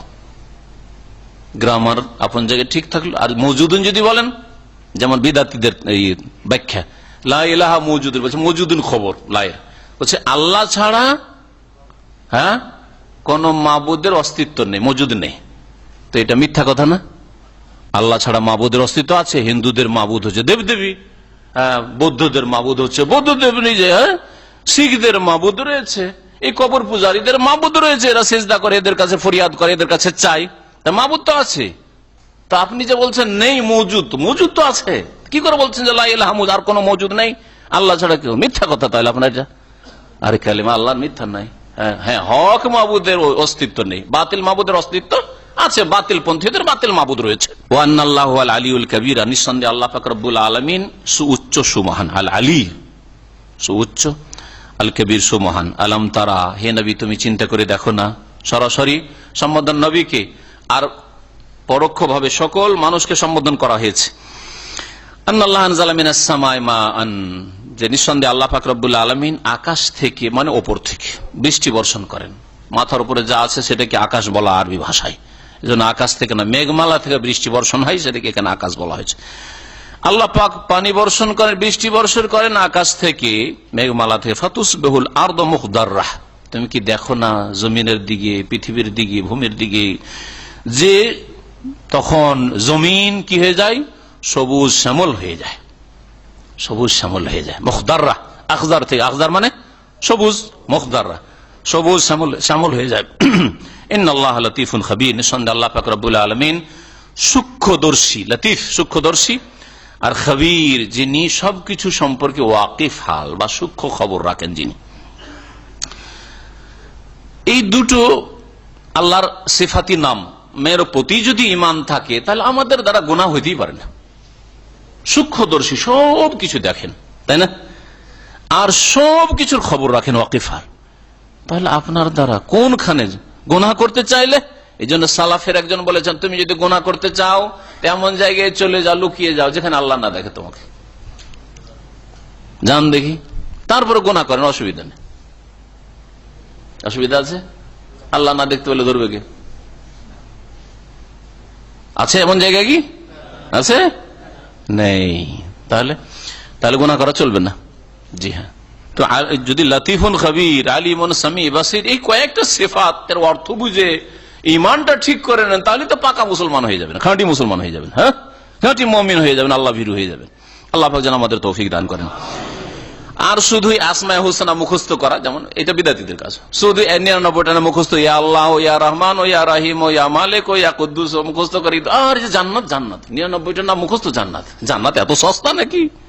দুনিয়ায় সস্তা কিছু পাওয়া যায় না, এত পয়সা লাগে চাল ডাল কিনতে, আর জান্নাত কেনার জন্য 99টা নাম মুখস্থ করলেই হয়ে যায়? এত সুবিধা না, এত সুবিধা নাই। আল্লাহর নাম এহসা, এই জন্য মান হাফেজাহা, নবী বলেননি এই কথা, ইন্না লিল্লাহি তিসআতা ওয়া তিসঈনা ইসমা, আল্লাহ 99টা নাম রয়েছে, মান হাফেজা আছে হাদিসে, যে হেফজ করলো, মুখস্থ করলো না, নাই, আছে মান আহসাহা, যে আয়ত্ত করলো, ওই নামগুলির শব্দ আয়ত্ত করলো, অর্থ আয়ত্ত করলো, তারপরে আমলে আয়ত্তে নিয়ে আসলো, আকীদা বিশ্বাসে আয়ত্ত করলো, আমলে আয়ত্ত করলো, যে নিজের আয়ত্ত নিয়ে আসলো, বাস্তবায়ন করলো, দেখালো যার, সে অবশ্যই জান্নাতে যাবে। যার ইয়াকিন আছে আল্লাহ শোনেন, আল্লাহ দেখেন, আল্লাহ সূক্ষ্ম খবর রাখেন, সে আল্লাহর অবাধ্য হতেই পারে না, আল্লাহর নজরের সামনে অন্যায় করতেই পারে না। আর বাপের সামনে, মায়ের সামনে একটা জায়েজ কাজও করেন না, বিবিকে একটু দেবেন, একটু করবেন, জায়েজ তো, কোন না জায়েজ কাজ এটা? হ্যাঁ, লজ্জায় মরে যাবেন। আর বিবি যদি চোখ মারে, টক চুপ করে, চোখ মারছে ওখানে, হ্যাঁ, বাপের সামনে, মায়ের সামনে। লাহু মা ফিস সামাওয়াতি ওয়া মা ফিল, আল্লাহ পাক বলছেন যে একমাত্র আল্লাহর কি যা কিছু আকাশ সমূহে রয়েছে, ওয়া মা ফিল, আর যা কিছু জমিনে রয়েছে, সবকিছু আল্লাহর। ওয়া ইন্নাল্লাহা লাহুল গনিউল হামিদ, আর নিঃসন্দেহে আল্লাহ পাক রব্বুল আলামিন অভাব মুক্ত, অমুখাপেক্ষী, গনি, যিনি অভাব মুক্ত, আল্লাহ পাকের কোনো অভাব নেই, আল্লাহর দিলে কিছুই কমে না। এত পৃথিবীকে, মুমিনকে শুধু না, কাফেরকেও দিচ্ছেন আল্লাহ পাক, নাস্তিক বেদিনকে দিচ্ছেন, মুশরিককে দিচ্ছেন, আল্লাহ ছাড়া অন্যের কাছে গিয়ে ধর্ণা দিচ্ছে, তুই ওখানে চাস, দেবদেবীর কাছে গিয়ে চাস, তুই মাজারে গিয়ে চাস, দেবো, তোকে দেবো, পরীক্ষার জন্য দেবো, যাতে তুই আরো গুমরাহ হ, যে ওই বাবার কাছ থেকে পেলাম ছেলে, বাবাই রোগ ভালো করলো, তাকেও দেন আল্লাহ পাক, এটা এক পরীক্ষা। এই জন্য কোথাও বাস্তবে লাভ হয়ে গেল, পেয়ে গেলেন, সেটা শরীয়ত না। শরীয়ত কোনটা? কোরআন এবং হাদিস, ওহীটা হচ্ছে শরীয়ত। এই কথা যারা বুঝে নিয়েছে তারাই সত্যিকার মুওয়াহিদ আর সুন্নতের অনুসারী হতে পারে। বিদাতি একটা অনুষ্ঠান করলো, মিলাদ করলো, যে আমার বাবা অসুস্থ ছিল, আল্লাহর কাছে নিয়ে তো আল্লাহ একটা মিলাদ মাহফিল করলাম, তুমি আমার বাবাকে অসুস্থ করে দাও। আল্লাহ পাক তোমাকে বিদাতি বানাবার জন্য, পরীক্ষায় ফেলার জন্য তোমার বাবাকে সুস্থ করতে পারেন, কিন্তু এটা বৈধতার দলিল না যে তোমার মিলাদ বৈধ হয়ে গেল, তোমার শবে বরাতে হালুয়া রুটি করা বৈধ হয়ে গেল, না, এটা প্রমাণ করে না। কখনো নাজায়েজ কাজ, শিরক করবেন, বিদাত করবেন, আর তার ফল পেয়ে যাবেন। তাবিজ, কে বললো তাবিজ চলবে না? আমি তাবিজ করেছি যেই দিন থেকে, সেই দিন খুব ভালো আছে, এটা বৈধতা প্রমাণ করে না যে তাবিজ হালাল, তাবিজ জায়েজ। বৈধতা প্রমাণ করার জন্য শরীয়তের দলিল লাগবে। নবী করিম সাল্লাল্লাহু আলাইহি ওয়াসাল্লাম বলেছেন, মান তাআল্লাকা তামিমাতান ফাকাদ আশরাকা, যে তাবিজ লটকে সে শিরক করলো, এইটা হচ্ছে দলিল। আর দলিল এই নয় যে আমার তাবিজ আছে তো কোনোদিন ক্ষয়ক্ষতি দেখতে পাই না, ভয় লাগে না, আর যখন তাবিজ ছিল না খুব ভয় লাগতো রাস্তাঘাটে, এটা দলিল নাই। কোনো কিছু জায়েজ করার জন্য প্র্যাকটিক্যালি কিছু পেয়ে যাচ্ছেন, ওইটা দলিল নাই। মূর্খ মানুষরা এগুলোকে দলিল বানিয়ে বসে আছে, যার ফলে শিরক বিদআতে আর গুমরাহিতে ডুবে আছে। আল্লাহ পাক রব্বুল আলামিন অভাব মুক্ত, আল হামিদ, আর তিনি প্রশংসিত। আল হামিদ, সবচাইতে বেশি প্রশংসা তার হয় এবং সবচাইতে বেশি প্রশংসার অধিকারী তিনি। আলম তার আন্নাল্লাহ সাখারা লাকুম মা ফিল আরদ, হে নবী তুমি কি চিন্তা করে দেখো না যে আল্লাহ পাক রব্বুল আলামিন তোমাদের জন্য নিয়োজিত করে দিয়েছেন, তোমাদের জন্য নিয়োজিত করে দিয়েছেন মা ফিল আরদ, পৃথিবীতে যা কিছু আছে তা, জমিনের ওপরে যা আছে আর জমিনের পেটে যা আছে সবকিছু তোমাদের জন্য নিয়োজিত করেছেন। দেখেন পেট্রোল উঠাচ্ছেন, হ্যাঁ, খনিজ সম্পদ উঠাচ্ছে, আর জমিনের উপরে আল্লাহ চাষাবাদ করছেন, জমিনের উপরে বাড়ি ঘর বানাচ্ছেন, বসবাস যোগ্য জমিন করে দিয়েছেন, জমিনের উপরে কত কি করছেন, এই জমিন থেকে কত কি আপনি সবকিছুই পাচ্ছেন, যা আপনার প্রয়োজন সব প্রয়োজন আপনি মিটাচ্ছেন জমিনের ওপর থেকে অথবা ভূগর্ভ থেকে। তো আল্লাহ পাক বলছেন যে পৃথিবীতে যা কিছু আছে তা তোমাদের জন্য নিয়োজিত করেছেন। অন্য আয়াতে রয়েছে মাহফিস সামাওয়াত সাখারা লাকুম মাহফিস সামাওয়াতি ওয়া মাহফিল আরজ, আকাশে যা আছে তাও তোমাদের আয়ত্তে নিয়োজিত করেছেন তোমাদের জন্য, আর জমিনে তো আকাশের গুলি কেমন করে নিয়োজিত, আমরা তো আকাশে যেতেই পারি না। ওর আবার কি তফসির হবে? তাহলে ওর তফসির হবে যে আকাশ থেকে যদি বৃষ্টি আল্লাহ না দিতেন, ওইটা হচ্ছে নিয়োজিত করা তোমাদের খেদমতের জন্য, তোমাদের উপজীবিকা রিজিকের ব্যবস্থার জন্য, তোমাদের যাতে জীবনযাপন না। একটা লোক 50-60 বছর যে দুনিয়ায় থাকবে কমপক্ষে, যদি এই 50-60 বছরের জীবনে বৃষ্টি না পায় বাঁচতেই পারবে না, অসম্ভব। কোন গবাদি পশু বাঁচতে পারবে না, বাঁচতে পারবে? অসম্ভব। আল্লাহ নিয়োজিত করেছেন। মাটির তলায় যে পানি আছে সেটা তোমাদের জন্য নিয়োজিত করেছেন। এই পানি যদি না আসতো, আর আয়তুন আসবাহা মাউকুম গাওরা, তোমাদের পানি যদি পাতালে নেমে চলে যায়, ফামাইয়াতিকুম বিমাইন মাইন, তোমাদের জন্য মিষ্টি পানি কোন শক্তি এনে দিতে পারে? কোন জিলানি চিস্তি আছে আর কোন দেবদেবী আছে এনে দিতে পারে? নিয়ে আসো তো দেখে। আল্লাহ পাক আকাশকে নিয়োজিত করেছেন, মানে আকাশ থেকে যে বৃষ্টি তোমাদের সেবায় নিয়োজিত করেছেন। এই বৃষ্টি নামছে আর তোমাদের সেবা যত্ন হচ্ছে, তোমাদের উপজীবিকার ব্যবস্থা হচ্ছে। আল্লাহ পাক ইরশাদ করছেন ওয়াল ফুলক, আর নৌযানগুলিকে দেখো, নৌযানগুলিকে দেখো। ফুলক, ফুলক এক বচন হয়, বহু বচন, শব্দ পাল্টে না। অধিকাংশ ক্ষেত্রে এক বচন, যেমন রাজুল এক বচন, আর বহু বচন হচ্ছে রিজাল, তাই না? কিন্তু ফুলক এমন একটা শব্দ যে ওয়াহেদ ফুলক, ওয়াহেদ এক বচনও হয়, ফুলক মানে একটা নৌযান, আর ফুলক মানে বহু নৌযান। ওয়াল ফুলক, আর নৌযানগুলি তাজরি ফিল বাহরি বিআমরিহি, আল্লাহ পাকের নির্দেশে এই সমুদ্রের ওপর পরিচালিত হচ্ছে, আল্লাহ পাকের নির্দেশে ভাসছে পানির ওপর। আল্লাহ যদি এটা না করে দিতেন তাহলে কখনো তোমরা এক জায়গা থেকে আরেক জায়গা পানি পথে সফর করতে পারতে না। ওয়ায়ুমসিকুস সামান তাকা আলাল আরদ, আর আল্লাহ পাক আকাশকে ধারণ করে রয়েছেন। কে ধারণ করে রয়েছেন? আল্লাহ। কোরআনে আকীদা হচ্ছে আল্লাহ ধারণ করে আছেন আসমান, তাই না? যে আল্লাহ আসমান ধারণ করে আছেন তিনি জমিন ধারণ করে না? অবশ্যই। আর গস কুতুবওয়ালাদের আকীদা যে প্রত্যেক গ্রামে গ্রামে কি আছে, একটা করে আল্লাহর কুতুব আছে, সেই এলাকাটাকে ধ্বংস হওয়া থেকে ধরে আছে, আসমান ধরে আছে, জমিন ধরে আছে। এই পড়বি না, এই গ্রামওয়ালাকে ধ্বংস করবি না, এরা থাক এখনো, আমি বাঁচাইতে যাই, এ রক্ষা করতে চাই। আউযু বিল্লাহ, কি কুফরি আর কি শিরকি, কি কোরআন বিরোধী আকীদা। এটা যদি হিন্দুদের আকীদা হইতো, এটা যদি খ্রিস্টানদের আকীদা হইতো, এটা ইহুদিদের আকীদা হইতো, নাস্তিকদের আকীদা হইতো, তো এত আক্ষেপ হইতো না। কিন্তু যাদের ঘরে কোরআন রয়েছে, যাদের ঘরে হাদিস রয়েছে, আর যাদের অন্তরে কালেমা রয়েছে, বলছে কোন কালেমা তোমাদের অন্তরে রয়েছে যে সবকিছু গায়রুল্লাহকে দিয়ে দিলে, শুধু মন্ত্র পড়লে লা ইলাহা ইল্লাল্লাহ, আল্লাহর শুধু মন্ত্রটাই পড়লে। ওয়ায়ুমসিকুস সামা, আল্লাহ বলছেন আকাশকে আল্লাহ পাক ধরে রয়েছেন, ধারণ করে রয়েছেন, আনতাকা আলাল, আর যাতে করে এই জমিনের উপর আকাশ ভেঙে না পড়ে, পতিত না হয়। ওয়াকা ইয়াকাও মানে পড়ে যাওয়া, পতিত হওয়া, যাতে করে জমিনের উপর পতিত না হয়। এখানে আছে লে আল্লাহ তাকা, আরবি গ্রামার এটা, লে আল্লাহ, লে আল্লাহ বা আল্লাহ তাকা, যাতে করে ভূমির ওপর পতিত না হয়। ইল্লা বেজনি, যদি জমিনে আকাশ ভেঙে পড়ে তো সারা পৃথিবী ধ্বংস হয়ে যাবে, সারা পৃথিবী ধ্বংস হয়ে যাবে। ইল্লা বেইজনি, তবে আল্লাহ পাকের অনুমতি ক্রমে। আল্লাহ যখন অনুমতি দিবেন এই আসমান ধ্বংস হয়, ইজাস সামাউন ফাতারাত হয়ে যাবে, ইজাস সামাউন শাক্কাত ওয়াইজাল আরদু মুদ্দাত ওয়ালকাত মা ফিহা ওয়া তাখাল্লা, সবকিছু ধ্বংস হয়ে যাবে। ইজা জুলজিলাতিল আরদু জিলজালাহা, ধ্বংস হয়ে যাবে। আল্লাহ পাক বলছেন তারপরে ইন্নাল্লাহ বিন নাসি লারাউফুর রহিম, নিঃসন্দেহে আল্লাহ পাক রব্বুল মানুষের উপর বড়ই অনুগ্রহশীল, রউফ, রাহিম আর দয়াবান। মানুষের উপর, কাফের উপর দয়াশীল, না হলে কাফেরকে খেতে দিতেন না, শ্বাস প্রশ্বাস দিতেন না, আর সুস্থতা দিতেন না, চলাফেরা দিতেন না, নেতৃত্ব দিতেন না, পয়সা দিতেন না, পানি দিতেন না। আল্লাহ পাকের কত নিয়ামত রয়েছে, সৃষ্টি করতেন না। এই কাফের প্রজন্মকে দিব শেষ করে, কিছু রাখবো না। আল্লাহ পাক বড়ই দয়ালু।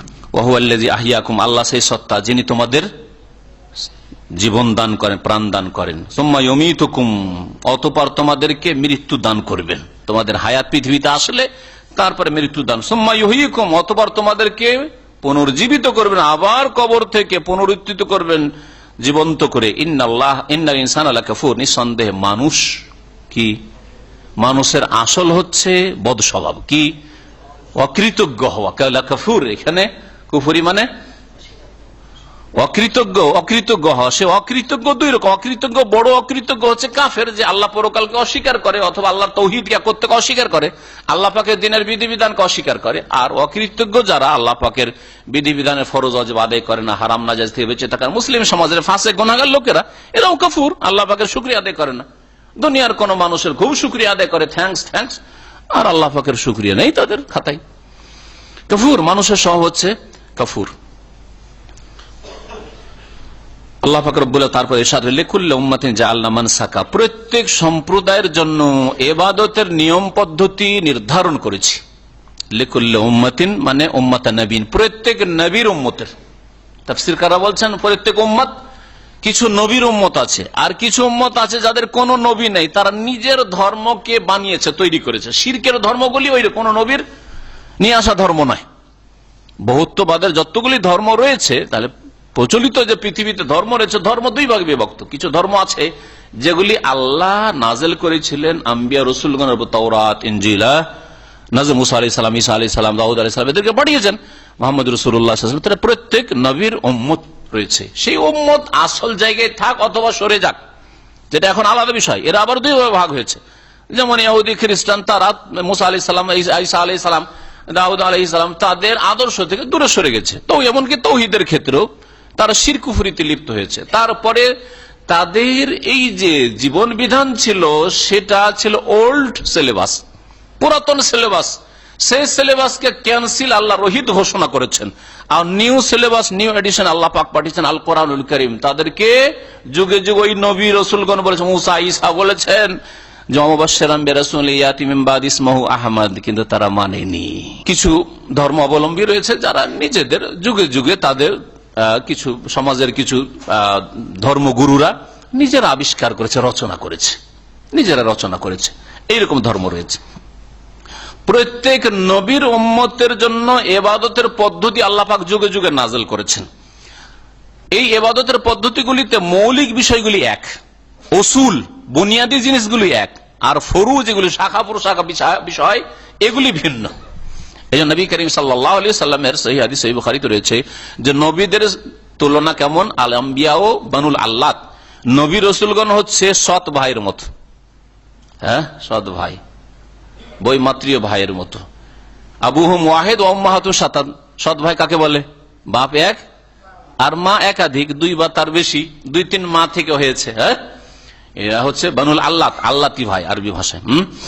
নবীদেরকে এরকম বললেন, কিরকম? নবীর উম্মতরা এরকমই, তাদের দীনহুম ওয়াহিদ, দিনের আসল মূলনীতি হচ্ছে এক, আকীদা হচ্ছে এক, আর ফুরুউহুম শাখা প্রশাখা, শরীয়তের বিধিবিধান হচ্ছে সাতটা, বিভিন্ন রকমের। 5 ওয়াক্ত নামাজ আমাদের রয়েছে। মুসা আলাইহিস সালাম, ঈসা আলাইহিস সালাম নামাজ, আসল মূল বিষয় নামাজ ছিল, সিয়াম রোজা ছিল, যাকাত ছিল। হ্যাঁ, এইভাবে দিন ইসলামের মৌলিক নীতিমালা, আকীদার বিষয়গুলি, আল্লাহ পরকালের প্রতি ঈমান, সবগুলি ছিল। জান্নাত জাহান্নাম সব এক ছিল। কিন্তু শাখা প্রশাখা, বিধিবিধান, মাসলা মাসাইল, হালাল হারাম, এটা হালাল ওইটা হারাম, এটা জায়েজ ওইটা না জায়েজ, এই বিষয়গুলিতে পার্থক্য ছিল। তারপরে সেই দিনগুলিকে আল্লাহ পাক রহিত করে দিয়েছেন।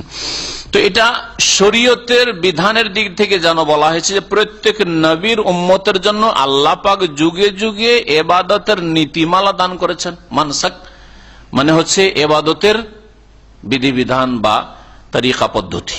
হুম নাসিকুহু, তারা সেইভাবে ইবাদত করে থাকে, সেইভাবে তারা ইবাদত করে থাকে ফালা ইউনাজে অন্নাকা ফিল আমরি, সুতরাং হে নবী তাদেরকে জেনে রাখা উচিত যে তারা যেন তোমার সাথে এই দিনের বিষয়ে বিতর্কে লিপ্ত না হয়, ঝগড়া না করে। অর্থাৎ শেষ নবী মোহাম্মদ রাসূলুল্লাহ সাল্লাল্লাহু আলাইহি ওয়াসাল্লাম আসার পরে ইহুদি খ্রিস্টান তাদের ধর্মের দোহাই দিয়ে সেখানে অবস্থান করবে, আর মোহাম্মদ রাসূলুল্লাহ সাল্লাল্লাহু আলাইহি ওয়াসাল্লামের সাথে বিতর্কে জড়ায় বলছেন না তোমার দিন মানি না, এই তর্ক যেন না করে। বরং ভবিষ্যৎবাণী তাদের আম্বিয়া রাসূলগণ করেছেন যে শেষ দিন আসবে, শেষ রাসূল আসবে সারা বিশ্বের জন্য। ইন্নী রাসূলুল্লাহ ইলাইকুম জামিআ ওয়া মা আরসালনাকা ইল্লা রাহমাতাল লিল আলামিন ইল্লা কাফাতাল লিন-নাস। সুতরাং তারা যেন মেনে নেই, ঝগড়া না করে, মানে তারা দূরে সরে আলাদা ধর্ম নিয়ে না দাঁড়ায়। শেষ নবী চলে এসেছেন, এখন এক নবীর উম্মত হয়ে যাও। ওয়াদু ইলা রাব্বিক, আর শোনো হে নবী তুমি তোমার রবের দিকে আহ্বান করতে থাকো। তুমি কাফেরদের কথাই, মুশরিকদের কথা, ইহুদি নাসারার কথাই তোমার কাজ বাদ দিয়ে দিবেন না। ওয়াদু ইলা রাব্বিক, তোমার রবের দিকে ডাকতে থাকো। তাহলে কার দিকে ডাকতে হবে? রবের দিকে। ইখলাসের শিক্ষা দেওয়া হয়েছে, আল্লাহর উদ্দেশ্যে কাজ করবে। দিনের কাজ করছেন দুনিয়ার গরজ, মান সম্মানের জন্য, খ্যাতির জন্য, স্বার্থ হাসিল আছে, নেতৃত্ব আছে, জি হুজুরি করে, আমি আছি দিনের কাজে, না হইলে নেই।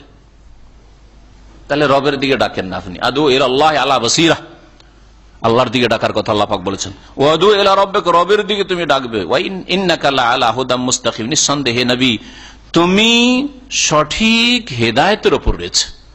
কে সঠিক হেদায়েতের উপরে? মুহাম্মদ রাসূলুল্লাহ সাল্লাল্লাহু আলাইহি ওয়াসাল্লাম। তাহলে বোঝা গেল যে ইহুদি নাসারারা তোমরা যেখানে ছিলে সেখান থেকে আসো, সঠিক পথে নও। এখন মুহাম্মদ রাসূলুল্লাহ সাল্লাল্লাহু আলাইহি ওয়াসাল্লাম যে শরীয়ত নিয়ে এসেছেন সেই শরীয়তের অনুসারী হয়ে যাও, এই কালেমার শাহাদাত দান করো। ওয়াইন জাদালুকা, আর এরা যদি তোমার বিরুদ্ধে তর্কে জড়ায়, ওয়াইন যা তোমার সাথে যে ঝগড়া তর্ক করে, ফাকুল তাহলে বলে দাও আল্লাহ আ'লামু বিমা তা'মালুন, তোমরা যা কিছু করছো সে সম্পর্কে আল্লাহ অধিক জ্ঞানী, আল্লাহ বেশি জানেন। আল্লাহু ইয়াহকুমু বাইনাকুম ইয়াউমাল কিয়ামা, সুতরাং আল্লাহ পাক রব তোমাদের মাঝে কিয়ামতের দিবসে চূড়ান্ত ফয়সালা করবে। ফিমা কুনতুম ফিহি তাখতালিফুন, যেই বিষয়গুলি নিয়ে তোমরা মতবিরোধ করছো, যেই বিষয়গুলোতে মুহাম্মদ রাসূলুল্লাহ সাল্লাল্লাহু আলাইহি ওয়াসাল্লাম নিয়ে আসা কোরআনে কারীমের বিধিবিধান মানতে চাও না, হালাল হারামের ক্ষেত্রে, জায়েজ নাজায়েজের ক্ষেত্রে, তাওহীদের ক্ষেত্রে, রিসালাতের ক্ষেত্রে, লা ইলাহা ইল্লাল্লাহ পর্যন্ত একজন ইহুদি হয়তো মানতে পারে মুওয়াহিদ থাকলে। একজন খ্রিস্টান যদি বলে যে আমি ঈসা আলাইহিস সালাম অনুসারী থাকবো, লা ইলাহা ইল্লাল্লাহ পর্যন্ত মানে, মুহাম্মদ রাসূলুল্লাহ মানে। ফিমা কুনতুম ফিহি তাখতালিফুন, এই ব্যাপারে ইখতিলাফ করছো, যে দ্বিমত পোষণ করছো, এই ব্যাপারে আল্লাহ পাক চূড়ান্ত ফয়সালা কিয়ামতের দিন করবেন। সুতরাং এখানেও একমত হইতে হবে মুহাম্মদ রাসূলুল্লাহ সাল্লাল্লাহু আলাইহি ওয়াসাল্লাম নিয়ে আসা দিনের সাথে, এই কালিমার সাথে। এক কথায় আল্লাহ পাক রব্বুল আলামিন সমস্ত আগের দিনগুলিকে যেগুলি নবীদের উপর নাযিল করে সেগুলিকে, সেই কিতাবগুলিকে মনসুখ, রহিত করে দিয়েছেন, ক্যান্সেল ঘোষণা করেছেন। সেই ওল্ড সিলেবাস আর চলবে না, পুরাতন আইন আর চলবে না। পাকিস্তানি আমলের আইন ৭১ পরে বাংলাদেশে চলবে না, এটা জাহেল মূর্খ বুঝে, হ্যাঁ বুঝে না। ব্রিটিশের আইন ভারতে বা বাংলাদেশে বা পাকিস্তানে আর চলবে না স্বাধীন হওয়ার ৪৭ পরে। হ্যাঁ, মোগলদের আইন আর এখন চলবে না, যে তারা মুসলিম ছিল সুতরাং মুসলিমদের আইনগুলি আমরা এখন পালন করব। চলবে, চলতে দেবে দেশের সরকার? যে যেমন দেবে না ঠিক তেমনি। আর ওই রকম আমরা স্কুল কলেজে পুরাতন সিলেবাস যদি থাকে, সেই সিলেবাস দিয়ে পরীক্ষা দিয়ে কখনো পাশ করতে পারবেন না। ঠিক তেমন ইহুদি নাসারা কখনো আল্লাহর কাছে পাশ করতে পারবে না, ফেল হবে, জাহান্নামের ইন্ধন হবে। আর কেউ কেউ বলেছেন লেকুল্লি উম্মাতিন জাআলনা মানসাকান, শরীয়তের দিক থেকে নয়, সুতরাং প্রত্যেক নবীর উম্মত বলার প্রয়োজন নেই। লেকুল্লি উম্মাতিন, প্রত্যেক জাতির জন্য আমি নির্ধারণ করেছি কি মানসাকান, ইবাদতের পদ্ধতি সৃষ্টিগত দিক থেকে। তাহলে যেমন হিন্দুদের, বৌদ্ধদের, খ্রিস্টানদের, খ্রিস্টান তো না হয় ঈসা আলাইহিস সালামের উম্মতের দোহাই দিচ্ছে, কিন্তু যাদের কোনো নবী নেই, এইরকমই যারা অন্যান্যরা রয়েছে, প্রত্যেক জাতির ধর্মের কি রয়েছে, ইবাদতের নিয়ম পদ্ধতি রয়েছে। আল্লাহ শরীয়তে নাযিল করেননি, কিন্তু সৃষ্টিগত হিসাবে এইভাবে আল্লাহ পাক সৃষ্টি করে দিয়েছেন। তারা যখন এগুলি রচনা করেছে, বেদ রচনা করেছে, অমুক রচনা করেছে, অমুক করেছে, এইভাবে যখন যে যেটার পূজা শুরু করেছে আল্লাহ পাক সৃষ্টিগত হিসাবে করেছেন। ওরা ওইগুলো কাজ করে যাচ্ছে মানে আল্লাহর অনুমতি করে, মানে হুম নাসিক, এগুলো করছে তারা। ফালা ইউনাজিউন্নাকা ফিল আমরি, হে নবী তোমার বিরুদ্ধে তারা যেন তর্কে ঝগড়ায় না জড়ায়, অর্থাৎ তোমাকে যেন মেনে নেই, তুমি আসার পরে তারা তৌহিদকে যেন স্বীকার করে নেই, রিসালাতকে যেন স্বীকার করে নেই, আখিরাতের প্রতি যেন বিশ্বাসী হয়ে যায়। এখান থেকে আজকে তাফসীর শেষ করছি। আর বেশ কিছুটা থেকে গেছে যেটা আজকে শেষ করা যাবে না সূরা হজের, সেজন্য ইনশাআল্লাহ তাআলা আগামী সপ্তাহে অথবা তারপরের সপ্তাহে আমরা ইনশাআল্লাহ তাআলা হজের তাফসীর শেষ করো। আল্লাহ পাক যদি সুস্থ রাখেন, সহি সালামতে রাখেন, আল্লাহ পাক রব্বুল আমাদের সকলকে যেন সুস্থ রাখেন, সহি সালামতে রাখেন। যেখানে আমরা থাকি আল্লাহ পাক রব্বুল যেন আমাদেরকে তার হেফাজতে রাখেন। আল্লাহ পাক আমাদের ভুল ভ্রান্তি যেন মাফ করে দেন, আল্লাহ পাক আমাদের গুনাহ খাতা যেন মাফ করে দেন, আল্লাহ পাক আমাদের সকলকে যেন জান্নাতুল ফিরদাউস দান করেন। সুবহান রাব্বিকা রাব্বিল ইজ্জাতি আম্মা ইয়াসিফুন ওয়া সালামুন আলাল মুরসালিন আলহামদুলিল্লাহি রাব্বিল আলামিন। এক ভাই জিজ্ঞাসা করেছে যে দেশে একজন লোক দোকান করে আর নামাজের ওয়াক্তে বাইরে জিনিস ছড়িয়ে ছিটিয়ে যেহেতু রাখা থাকে কাস্টমারদের জন্য দোকানের বাইরে, সেগুলোকে আবার দোকানে ঢুকানো কঠিন, তাহলে সে কি সেখানে নামাজ পড়তে পারবে? এই ক্ষেত্রে যথাসাধ্য চেষ্টা করবেন যে আপনি মসজিদে গিয়ে নামাজ পড়বেন। আপনি আগে থেকে একটু প্রস্তুতি নেবেন আর সামানগুলি তাড়াতাড়ি আগে থেকে নামাজের ওয়াক্ত হওয়ার 10 মিনিট 15 মিনিট আগে থেকে ঢুকিয়ে নেবেন। দেখেন এখানে সুপার মার্কেট গুলিতে আজানের কত মিনিট আগে, কমপক্ষে 20 মিনিট আগে, 20 মিনিট, অনেক জায়গায় বড় সুপার মার্কেট আধা ঘন্টা আগে কিন্তু ঢোকা বন্ধ করে দেয়, শুধু এখন নিকাশ তাড়াতাড়ি, আর ওয়ার্নিং দিতে থাকে চলা নামাজের টাইম হতে যাচ্ছে, দেখেন না, আর ঢুকতে দেয় না। তো ওই রকম আপনি সতর্ক হবেন। আর এইভাবে নিয়মিত আপনার ধনমাল যোগাবার জন্য, পাহারা দেওয়ার জন্য জামাত ছাড়বেন, আপনি বড় কল্যাণ থেকে বঞ্চিত হবেন। আর এতে আর একটা জিনিস, আপনি দুনিয়াকে 1 নম্বরে রাখছেন। আল্লাহ বলছেন যে জান্নাত কার জন্য, যারা দিনকে 1 নম্বরে রাখবে আর দুনিয়াকে 2 নম্বরে রাখবে। সুতরাং এই আশঙ্কা আপনার জন্য রয়েছে যে এই বিপদ না আসে। জি, ওয়া আসার আল হায়াত দুনিয়া, দুনিয়াকে দোকানকে 1 নম্বরে, এরকম যেন না করে। রাস্তায় পেশাব করার পরে পানি না পেলে টিস্যু দিয়ে কি পরিষ্কার করা যাবে? হ্যাঁ, দেখবেন, কিন্তু টিস্যুর আগে দেখবেন মাটি পাওয়া যায় কিনা, বালি পাওয়া যায় কিনা, ধুলো পাওয়া যায় কিনা, সেটা হচ্ছে উত্তম। আর যদি তা না পাওয়া যায় তাহলে টিস্যু ব্যবহার করবেন। আর যেমন 3টা পাথর অথবা 3টা ঢিলা বা 3 বার মাটি ব্যবহার করার কথা বলা হয়েছে, ওই রকমই টিস্যু 3 দিক থেকে বা 3টা ব্যবহার করবেন যদি পানি না পান তাহলে। আর পানি থাকলে এই টিস্যু মিস্যু এইসব বিদাতি কাজ।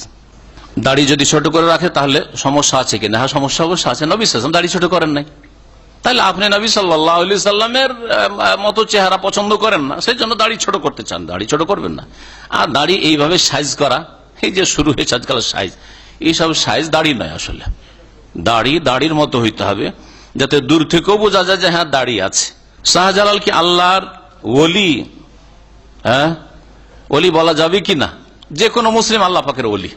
আমাদের কাছে শাহজালাল মুসলিম একজন, মুসলিম আলেম অথবা ধার্মিক লোক, আল্লাহর ওলি। সুতরাং আমরা এটাই বলবো। কিন্তু তিনি মারা গেছেন তার আকীদা নিয়ে, তার ইবাদত নিয়ে মারা গেছে। তার আকীদায় যদি বিভ্রান্তি থাকে, ওয়াহদাতুল ওজুদ থাকে, হুলুল থাকে, আর এইরকমের যদি বিভ্রান্তি থাকে, তাহলে আল্লাহর কাছে তিনি যা নিয়ে গেছেন তা অবশ্যই পেয়ে গেছেন।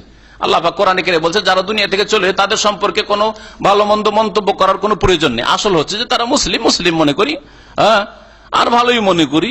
কিন্তু তিলকা উম্মাতুন কাদ খালাত লাহা মা কাসাবাত ওয়া লাকুম মা কাসাবতুম ওয়া লা তুসালুন আম্মা কানু ইয়ামালুন। সে শাহজালাল কি করেছে না করেছে, ওলি হইতে পারলো না, ওই চরখায় পরের চরখায় তেল দিতে আল্লাহ বলেনি, নিজের চরখায় তেল দাও। ওয়া লাকুম মা কাসাব, তোমরা যা করবে তা পাবে। সুতরাং কি করছো করো, তোমরা আল্লাহর ওলি হও। প্রত্যেক মুসলিম আল্লাহ পাকের সাধারণ ওলি বন্ধু। শুনে রাখেন ভালো কথা, এটা হচ্ছে দ্বীন ইসলাম, কোরআনে কারিমের কথা। আল্লাহু ওয়ালিউল্লাযিনা আমানু, আল্লাহ মুমিনদের বন্ধু। তো প্রত্যেক মুমিন আল্লাহর বন্ধু, ঠিক না?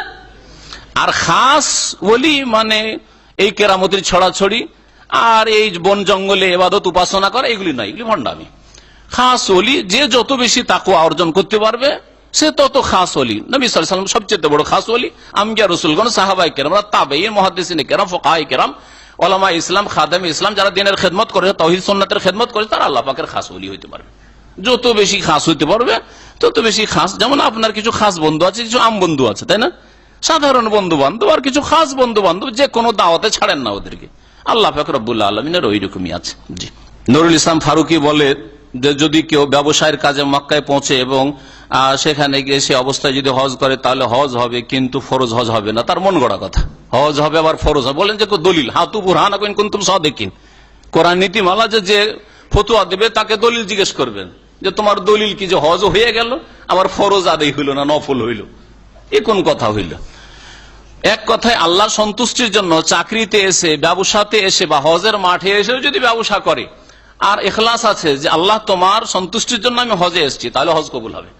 আর যদি হজ 2 নম্বরে, হজ হোক না হোক আমার পেট পূজা হলেই হলো, তাহলে এখলাস নেই, সুতরাং সেই হজ মাবরুর হবে না, হজ মকবুল হবে না। আসল বিষয় হচ্ছে এখলাসের বিষয়, যে আন্তরিকতা তার কতটা আছে সেটা আল্লাহ জানছেন অন্তর্যামী। কোন কারণবশত যদি ফজর নামাজ উঠার পরে পড়তে হয় তাহলে কি সূরা কিরাত আওয়াজ করে? হ্যাঁ, যেই নামাজ যে উচ্চস্বরে তেলাওয়াত সুন্নাত, সেটা দিনে পড়লেও উচ্চস্বরে তেলাওয়াত করবেন। জি, ওইটাই সুন্নাত, কিন্তু সুন্নাত বিষয়টা। বাংলাদেশ থেকে দুটি প্রশ্ন করেছেন। এক প্রশ্ন হচ্ছে বড় লম্বা লিখে রেখেছে যে রাসূলুল্লাহ সাল্লাল্লাহু আলাইহি ওয়াসাল্লাম নামাজ শেষে সালাম ফিরে দেখেন মসজিদে কোনো মুসল্লি নাই। তখন রাসূলুল্লাহ মুসল্লিদের বললেন, আমি যখন আমিন বলবো তোমরা আমার সাথে শব্দ করে আমিন বলে। মুসল্লিরা যখন 5 ওয়াক্ত নামাজ পরিপূর্ণভাবে পড়তে থাকেন তখন রাসূলুল্লাহ বলেন, আমি এখন তোমাদের শব্দ করে আমিন বলতে নিষেধ করছি, সুতরাং আস্তে আমিন বলো। ওদের বলেন যে তোমাদের দলিল এটা কোন হাদিসে আছে? কোন হাদিসের হদিস নেই, এটা হচ্ছে শয়তানদের বানানো, এটা মানুষ শয়তানদের বানানো, কোন একটা হাদিস নেই, সহিহ নাই, জয়ীফও নাই, জয়ীফ হাদিস নেই। তাহলে এইরকম শয়তানি কথা দিয়ে মযহাবের খেদমত করা, ইসলামের খেদমত না করে এই গুমরাহি, এর চেয়ে বড় গুমরাহি আর কি হতে পারে? নবী সাল্লাল্লাহু আলাইহি ওয়াসাল্লামের সাহাবীরা ফাজাহার, তারপরে নবীর সাহাবীরা এত দুর্বল ইমানের যে সব পালিয়ে যেত, একটা কেউ নামাজ পড়তো না, ফিরে দেখছেন একটা কেউ নাই। তার মানে তার চাইতে ভালো হচ্ছে আজকালকার আধা নামাজি, 3 ওয়াক্ত নামাজ পড়ে তারপরে তো পালাই না রে বাবা, যখন শুরু করেছে নামাজটা পড়েইনি, তাই না? তাহলে আজকালকার ফাসেক মুসলমানও সাহাবীদের চাইতে ভালো, তাই না? কত মূর্খামি আর কত বড় গুমরাহ, কত বড় মিথ্যা অপবাদ! ইফতারা আলাল্লাহি কাযিবা, আল্লাহ সম্পর্কে, আল্লাহর দিন সম্পর্কে, আল্লাহ পাকের সাহাবায়ে কেরাম, আল্লাহ পাকের রাসূলের সাহাবায়ে কেরাম সম্পর্কে এই মিথ্যা কথা। আর এইরকমই রফুল এদান সম্পর্কে দ্বিতীয় প্রশ্ন, একজন মসজিদের ইমাম, কোন খিলক্ষেত না কোথাকার, উনি ওখান থেকে প্রশ্ন করেছেন আমাদের ভাইদের মাধ্যমে, বলছেন যে রাসূলুল্লাহ সাল্লাল্লাহু আলাইহি ওয়াসাল্লাম নামাজ পড়ানোর সময় দেখলেন লোকজন 2 হাতের বগলের নিচে ছোট ছোট পুতুল রাখছেন। কত দুর্বল ঈমান যে শিরক ছাড়তে পারছে না, আর বদরে ওহুদে জিহাদে জান দিয়ে দিচ্ছেন। আর আপনাদের যদি বলা হয় যে চলে আল্লাহর রাস্তায় কোথাও, যদি সরকার বলে, মানে শর্ত সাপেক্ষ, শর্ত পুরা হয়েছে জিহাদের, আর সরকার বলে চলো জিহাদের ময়দানে জান দিতে হবে, সব ফ্লাইট করে দেশে পালাবেন, সব পালাবেন দেশে, মুনাফিকই প্রমাণ হয়ে যাবে, ঠিক না? হ্যাঁ হ্যাঁ। আর রাসূলুল্লাহ সাল্লাল্লাহু আলাইহি ওয়াসাল্লামের সাহাবীরা পুতুল বগল করে নামাজ পড়ছেন, নাউযুবিল্লাহ। তখন রাসূলুল্লাহ লোকজনদের বললেন তোমরা রফেদানি করবে। তারপরে যদি রফেদান 3 বার কেন হবে? আর একবার প্রথমবার উঠা দিতে বগল থেকে পড়ে গেছে পুতুল, তো 3 বার কেন বলবে রাসূলুল্লাহ সাল্লাল্লাহু আলাইহি ওয়াসাল্লাম? যখন রুকুতে যাবে তখন একবার রফেদানি, রুকুতে উঠে আবার একবার রফেদানি, আবার 2, প্রথম খানে তো একটা আছে, 3টা আছে, 4 নম্বর হচ্ছে 4 রাকাত বিশিষ্ট নামাজে প্রথম তাশাহুদ থেকে উঠে আবার রফেদানি। এত রফেদানি কেন? একবারই তো পুতুল পড়ে গেছে। কত বড় গুমরাহি, কোন জয়ীফ হাদিস নেই।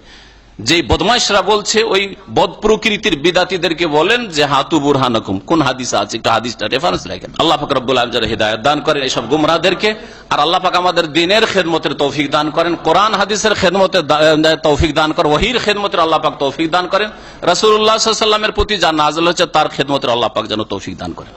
আমার ছেলে নামাজ পড়ে না, এটা জরুরি প্রশ্ন। আমার ছেলে নামাজ পড়ে না, এখন আমার কি করেন? আপনার করণীয় হচ্ছে, যদি ছেলে নাবালক, মানে প্রথম সাবালক অবস্থা হচ্ছে, প্রথম দিকে আছে 18 পর্যন্ত 20 পর্যন্ত, তাহলে আপনি সামলাতে পারবেন অনেকটা। আপনি নিজে না পারছেন, আপনার ভাই বেরাদর নিয়ে বসেন, আপনার সমাজের লোককে নিয়ে বসেন, আর বিচার সালিশ করেন। যদি নামাজ পড়ে তো ভালো কথা, আর যদি নামাজ না পড়ে তাহলে বাড়ি থেকে তাড়িয়ে দেন, বাড়ি থেকে তাকে তাড়িয়ে দেন। আর যদি বিবাহ শাদী হয়ে গেছে, সংসার হয়ে গেছে, অথবা বড় হয়ে গেছে, তাকে বাড়ি থেকে বের করে দেন, ও আলাদা করে খাক। কিন্তু বেনামাজি, আধা নামাজি আর এক সংসারে রাখবেন, এক অন্যে, আর তাকে নিয়ে খাবেন। সংসারের কাজে যখন বলছেন যা মাঠে যা, মাঠে যাচ্ছে, ঘাটে যা, ঘাটে যাচ্ছে, বাজারে যা, হাটে যা, হাটে যাচ্ছে, আর নামাজ পড়তে বলে নামাজ পড়ে না, এইরকম ছেলেকে রাখা বাড়িতে জায়েজ নয়। সাল্লাল্লাহু আলাইহি ওয়া সাল্লাম মুহাম্মদ ওয়া আলা আলিহি ওয়া সাহবিহি।